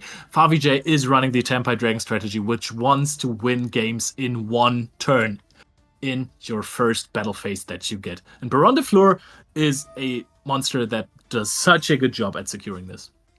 All right, Baron de Fleur will now try to go after that sad card. And what is it? Did Mr. MV the entire time there maybe already have Exot? Or is it something a little less impactful, such as an infinite impermanence? We are about to find out. Can we chain it, or will it just fall to the Baron de Fleur effect? It's so massive that the Baron de Fleur got onto the field. It's Obliterate, a card that is supposed to bounce the Baron de Fleur, but Baron de Fleur can, of course, always just negate and destroy this trap card. That is still pretty solid, though, because that forces Favi J now to use the Baron de Fleur. And if Favi J now only has Sengen Kaimen or Sengen Summoning to do further things, we still have the negation effect of our Exodia, don't we? Yeah, we have Chandra on hand. Yeah, but there's no dragon monster out there anymore, and Yeah, but you can normal summon still. We have only activated Gold Sarcophagus, Banished Blaster, and then search Rengoku with that effect. Oh, fair, Genroku. Yeah, fair. And special summon it from hand. Normal summon Pydra makes things so much more uncomfortable for Mr. MV. Oh, yes. That's another dragon on the field. Now you have to negate so many more cards. Sengen Summoning is set to the field. Of course, it's not a quick spell. Once it's set, it can be activated in the same turn. And now in the main phase, your dragons are already safe from card effects. And yep, we may as well negate with the Unstoppable Exodia Incarnate to make sure that... Wait, was it... Oh yeah, okay, we're getting rid of it. There is Chandra. You know what would be funny? I think we summoned 5 times here, did we? Genroku? Oh, wait, no. Okay, there's no Nibiru, the Primal Being. Would have been nice here, but there is none. And now, let's see. Favi J. We are taking battle damage right now. Wait, no, we're not taking battle damage. We have Hydra. The monsters would get destroyed by battle, but at the start of the damage step, if a monster battles, Chandra can summon out Fadra, and Fadra now has the funny effect that we've seen so many times so far. Your Fire Dragon monster can't be destroyed by battle. So the impressive 8,000 attack points of the Unstoppable Exodia do not matter anymore. It can't be destroyed by card effects as well. How do you actually out this?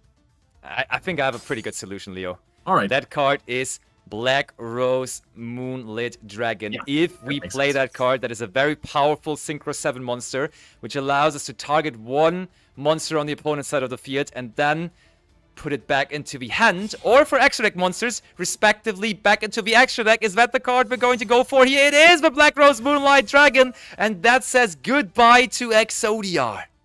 Yep, that is huge. I was thinking Kuibalt, but Kuibalt would destroy the Exodia, and that does not work. Now we have already so much damage on the field. This is already 7,000 damage because none of these monsters have attacked so far, but Fadra has a funny little effect. Oh yes, it does. We can just bring back on attack declaration another 10 Pi Dragon from the graveyard. And I think Chandra looks quite appealing to me here. There it is. Chandra wants to come back. And there it is, back onto the field. Fire Dragons also making use of a Wind Warrior and a dragon that is light here with the Moonlight Dragon. But in the end, it's all the dragons flying in for direct attacks here in the battle phase. Yep, we don't even summon out the Sangan Pi Dragon Synchro monsters that make the deck so powerful. Sometimes it's just enough. And Chandra attacks for a game, making Favi J the absolute titan, the champion of the Duel of the Titans. An absolute titan, an absolute powerhouse, not dropping a single game, Leo. He came, he won, and he is our winner. So we have a guarantee that now Favi J is our first place finisher. But actually, as I'm bringing it back over to us, and hopefully we see an enlightened Leo. Oh, look at that. Bright and nice. We have Leo with us. But Leo, we do have ultimative final standings right here, right now as well. Because the other match already finished too. So let's start it from the very bottom. In 4th place, finishing because they could not win that third game playoff there. Or third place playoff rather. Rohat from Germany is finishing in 4th. That, of course, meaning still a round of applause. Thanks for participating. You brought us a very, very good show there in a couple of games. The first That, match of course, immediately means was absolutely crazy. that leaves us in third place, Leo, of course, with who? Yep, Elizabeth from the UK, representing the UK, did a phenomenal job there with a very unfortunate timeout in their second game, losing there, not making the grand finals. But Elizabeth also with a very strong showing of the Live Twins Bright deck. Very much, and actually got the revenge on Rohat there with that timeout in their group stages matches, and now with the revenge in the third place playoff. So basically still securing a spot in third place, getting the bronze medal essentially, and still on the podium. And then obviously losing the finals, but still giving us such a show with the Exodia deck here is from France, our France Titan, and second place finisher now, Mr. MV. And Mr. MV, you gotta say, he really showed us what to do with that deck. He really was very, very much aware of how this deck works. That was also the coolest way to end the game, with summoning the Lava Golem when Rohat was at 700 life points. Also being super smart about it not to summon another monster, because Lava Golem is fire, could have been destroyed by Promethean Princess. Very, very well played. And that leaves us with the winner of the Yu-Gi-Oh! Master Duel, Duel of the Titans, Favi J from Bella Italia, taking it all with the Tenpai Dragon strategy. Oh yes, very, very, very successful. Very, very, like, it felt like destiny since the first game we watched them, right? They were just not even questioning a single time. They were just going at it one game after another. They were just showing us, hey, I came to win. Mangaka in the interview right before the tournament also said, yeah, in the beginning, we tried to make Chainburn work, but guess what? Favi J said, I want to win. I need something stronger. I wasn't satisfied with Chainburn. I want to play something better, and they found something better. They have played the Tenpai Dragon strategy, or rather, Favi J on his own that has played that deck. And wow, the way they played it was massive. Yeah, so well. The only time they struggled was versus Mr. MV, because Dimension Shifter was in play there, and that changed up the situation massively. Oh, so yeah. Favi J couldn't go for the usual combos there. Got out of that situation just knowing exactly what to do with Fadra, with Pydra, setting up that attack lock for the opponent. And in the grand finals, the rematch versus Mr. MV, Favi J just said, not this time I'm gonna struggle. I'm just going to win this really, really hard. And you could see all the time before how strong the Tenpai Dragons are. But this time around, it was just Tenpai Dragons with a Bestial Magnamut. This little extra extender made Favi J go completely crazy in this game. And I mean, honestly, a combination of that and the Effect Veiler, right? Because the Effect Veiler not only stopped the Exodia Incarnate, but also only enabled the Magnamut. Because without the Effect Veiler in the graveyard, there would have not been a Light or Dark monster in the graveyard. Wait, hold on. Was there? There might have been that Blue Eyes there. I'm not 100%. Was there? Part of Blue Eyes was banished for it. Oh, it was? Okay, he didn't even banish the Effect Veiler. Fair enough, but still, the combination of those two cards. Yeah, it would have also been fine. So either way, he definitely guaranteed for that Effect Veiler to make that Magnamut in the end phase live, and live it was, and it really brought everything they needed there. And I mean, there is only one thing we need to do here, of course, right now. Yes. We need to hear it from the person doing it. We need to get Favi J and his coach Mangaka to us. Hello, hello, hello, and congratulations. What a tournament that was. Thank you, guys. Favi J not even losing a single game. That was absolutely impressive. How do you feel yourself? Yeah, that's also unexpected, because I don't know. It was so great, and I think I made some misplays in the beginning, especially with Exodia. But it went well, so I'm okay with that. Yeah, you were struggling a little under Shifter versus Exodia there, but after that, you went for like really good routes, especially also with the Magnamut there. I can't believe that you've been playing this deck for only 2 weeks now. Yeah, thank you. Yeah, it was really. It was I don't know what to explain, but there was 2 weeks very, very strong. I mean, I stayed until late night. Okay. Yeah, 3 in the morning, 4 in the morning. Yeah. That is the commitment that we like to see. Yeah, it paid off. Yeah, it paid off. I'm super happy with that. I'm really super happy. I don't know how to explain my emotion in this moment, but I'm super happy, guys. Really. Yeah, I mean, as you're struggling right now to explain your emotions, mangaka, over to you. Are you proud of your student? Are you happy as a coach? I'm very proud. Yeah, I'm very proud of Lorenzo. Now the student has surpassed the master. So now yeah. That's for sure. I'm very happy for him. Really, he deserves that because every day he played a lot. Every night, you know what was the thing? It doesn't happen too often to play an official tournament of Konami, you know. So I wanted to put in the best effort in it. So I really went to bed at late night, playing every day. In 2 weeks, I made the impossible, really. So is this your start to your pro career? I became a pro after this. Oh, yeah, okay. True. So it's also the finish of the career already. You've sure. Yeah, but it's successful. Not one lose. yeah, you can only win in my career. Yeah. Only a couple of 100 life points. Yeah. But I think what we definitely hear here is that you were really competitive about this, because we talked to Mangaka also in the interview before the tournament. In the beginning, he was giving you chain burn as an option, and you said, "No, this is not good enough for me. We need something better." Is that true? Yes, I think. I'm not sure that I have understood the question correctly, but I think it's the answer is yes.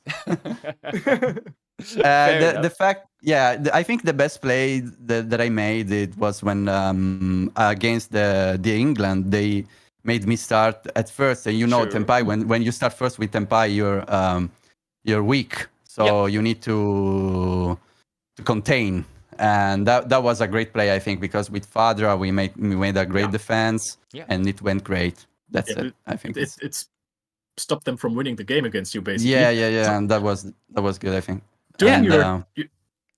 Please, Basti.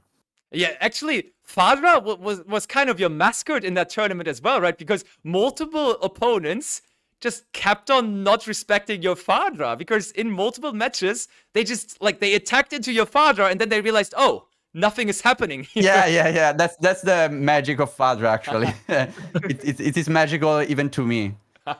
Yeah. So during your practice with the deck, when was the point when you started to realize how good the deck is, and especially when you realized that you knew how to pilot it because you kept winning more games? When was the point when you saw that? When you first start playing this deck, you are like you struggle a little bit because you don't know how to do the combo, right? And the thing is, if you don't play Yu-Gi-Oh often, you made easy mistakes, you know? Yeah. So that's what you don't want to do when you play Tenpai, because if you make a great mistake, you lose the game, and that's what was happening with against Exodia the first time, because I made a mistake. But then my opponent didn't had the engine to beat me, and then I recovered the match. But you don't want to play. You don't want to make mistakes, and that's the first thing that I had to learn, not to make mistakes. So summon every single Tenpai in the good order, and that's the thing that took the most of the time, actually. After that, you need to learn little tricks, for example, to banish Blaster, or when to summon Magnamut, for example. And when you start to understand the deck, it's champagne. And that's when the fun starts as well, right? You have to work a little bit, but then actually when you know how it goes, it is really, really fun, isn't it? Yeah, it's super fun. It's super fun. I think Tenpai is super fun. Yeah, if you don't start first, I mean, if you start first, you need to struggle a little bit. But it does the trick anyway. Yeah. Yeah, but what's the next deck that you're going to play now? Because now that you're into Yu-Gi-Oh again, what are you looking forward to play in the future as well? Actually, when I played, because to train, I also played in Ranked with Tenpai, and I struggled a lot against. I don't know the English name of that. Please help me, Mangaka. It's Demone Fabro, Iron Demon. I don't know. Fiendsmith? Fiendsmith. Yeah, Fiendsmith probably. Yeah, that that deck is a little difficult to play against that deck. But I really want to try it. I needed to stick to Tenpai, you know, because I needed to training for the tournament. Sure, but sure. after that, I wanted to try a lot of more things, and that deck is the first one, I think. Yeah. Yeah, that's really cool. And actually, you will be able to see more of that also, of course, because you will be hosting a Challenger Cup for the special Challenger Cups edition of Duel of the Titans next week as well. And then probably we will see some of those Fiends with decks as well, right? Yeah. I can't wait to see some game as a spectator because I don't have the tension to play, so I can enjoy the game without sweat, you know? And I can't wait to do that, yeah.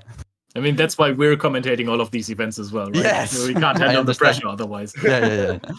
Pretty much. Yeah, but Favi J, when actually, how long were you away from Yu-Gi-Oh? When was the last time you played Yu-Gi-Oh before the first coaching now again with Mangaka? Yeah, that's weird because I started playing in 2003, I think. Oh. And I stopped playing in 2006, 2007. I don't remember, maybe 2009. I don't remember. Okay. I used to play a lot of games of Yu-Gi-Oh in the Game Boy and the one in the early early days collection, right? Yeah, the collection, the early days collection, this one. And I used to play a lot of that games, and I really enjoyed it when I was a little kid. But you know, the game changed so much during the years. So it's like starting as a totally brand new game for some aspects. So I needed to get in touch with the cards, with the effects, when to trigger the effects. So one of the best thing that my trainer said to me at the very beginning was to keep the toggle on to trigger every effect possible because Great you have advice. Advice. And so it was so difficult to play this Tenpai in this special situation, but we did it. You did it, in fact. Yeah. What was the most difficult thing for you to learn? Yeah, this I think the Genroku is the Tenpai when I struggle the most, because the Genroku have a lot of plays because you can play it in the when it's in the hand, you know, you can play it and change the value from 3 to 4. Sure. And sometimes you want to add to Genroku to your hand, but you want to summon another Tenpai and then Genroku. There are a lot of plays with Genroku. Even if you start first, you want to summon Doradora and then Genroku to get Fadra. So you have a lot of plays with Genroku, and you need it sometimes, and you don't really need it other times. So you really need to understand whether to use that card. So that's the worst point for me. That was the worst point for the deck. Yes, I think.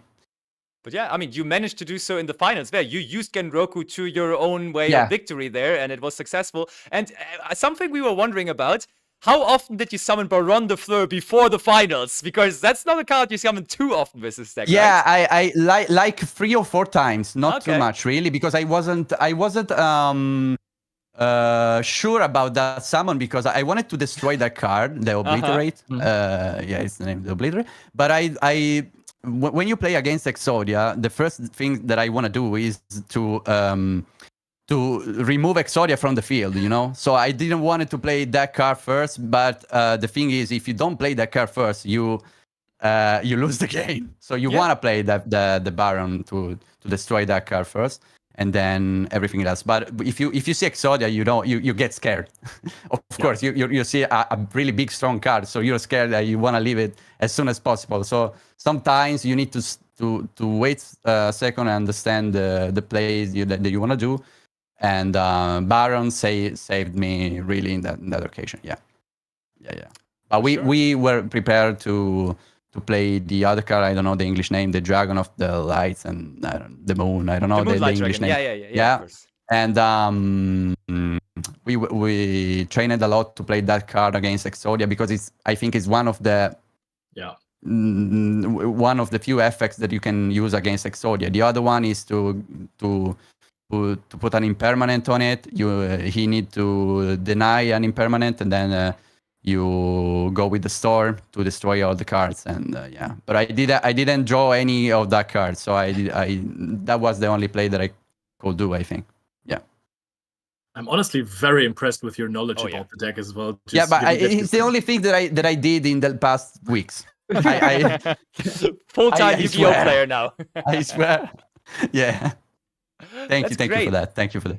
No, thank you, honestly, because you really, and Leonard and I, we said that when we casted your games as well. You looked like a pro player. I mean, we're casting pro players as well in like really big tournaments. But Thank you did not feel, it didn't fell short of that. You really showed us what this deck is all about. You had that little bit of an oopsie there, but besides that, everything was so good. Thank you so much for that. That's a super compliment. Thank you. Thank you. This is what my kid version wanna hear, I think. Yes. When I was a kid, I wanted to win a tournament. You know, yeah, I saw the anime, and I really enjoyed Yu-Gi-Oh. So you know, when you're a kid, the biggest dream is to become a champion. You know, so I did it, and that's a super compliment. Thank you so much for that. Thank you. Of course, you're welcome. You're welcome. And also, thank you so much for the interview, because you are, of course, once again, congratulations, our winner of the Yu-Gi-Oh! Master Duel, Duel of the Titans. And thank you for taking the time and not only playing in the tournament, but now also having that interview with us. Really, really lovely energy. Thank you so much for being here with us. I really enjoyed talking to you, and of course also to you, Mangaka. Appreciate you guys stopping by and playing in the tournament. Great job coaching, but also, of course, you got to give it to Favi J there. Great job playing, because you were the one in the end pulling it through there. Absolutely. Thank you guys so much. Thank you. Yeah, as I said, now Favi J is the master, is the new master. So. Now I teach you. Yeah. Yeah. No worries. All right. Thank you, Thank guys. you so much, guys. See you soon, hopefully. Thank you. See you. Bye-bye. Wow, that was a very impressive showing of the deck. And just 2 weeks of learning that deck and getting back into Yu-Gi-Oh! As well, especially after trying to play with Chainburn first, which is a very different skill ceiling, I want to mention. Yeah, very much. That was crazy. They found like really complicated lines to close out the games. That was top tier gameplay. It was, and I love the dedication, honestly. I love how he just, he said it himself, how he literally just every night tried to he trained to become the best duelist possible. And that's kind of what Yu-Gi-Oh is in its core, right? Because like we all just at some point got into dueling, at some point we got into Yu-Gi-Oh, and then we just kept on dueling. And that's still in its core is what it's all about. And that's what also Favi J brought it down to. And that's why and how he won the tournament, if you ask me. It is so incredibly inspiring what he did there, and how he played that. It was so dominant. Like even when the combo failed versus Exodia in the round robin, you just immediately adapted and said, okay, the OTK did not work here. I couldn't deal 8,000 damage. I can summon 2 monsters and sit this one out. I can still win this game. I just need to adapt. While you have seen other duelists in this tournament see that they have made maybe a minor misstep, and then crumble a little bit under the pressure of this did not go as I planned. And I think this is what separated him from the rest, and that's what made him the undefeated champion. Very, very much the undefeated champion. But we already teased it a little bit in the interview with Favi J, but one big topic that is left to talk about before we wrap this all up is, of course, the opportunity for all of you at home to also be participating in a tournament hosted by Favi J, but also one for each community, one hosted by Rohat, one hosted by Elizabeth, and also, of course, one hosted by Mr. MV, and that is going to be a Challenger Cup. One for each of them throughout the next week. And I think before we talk about it even more, let's have a quick look at the trailer regarding those beautiful Challenger Cups coming up.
And that indeed is what all of you should be doing. You should be joining those Discord servers as quickly as possible.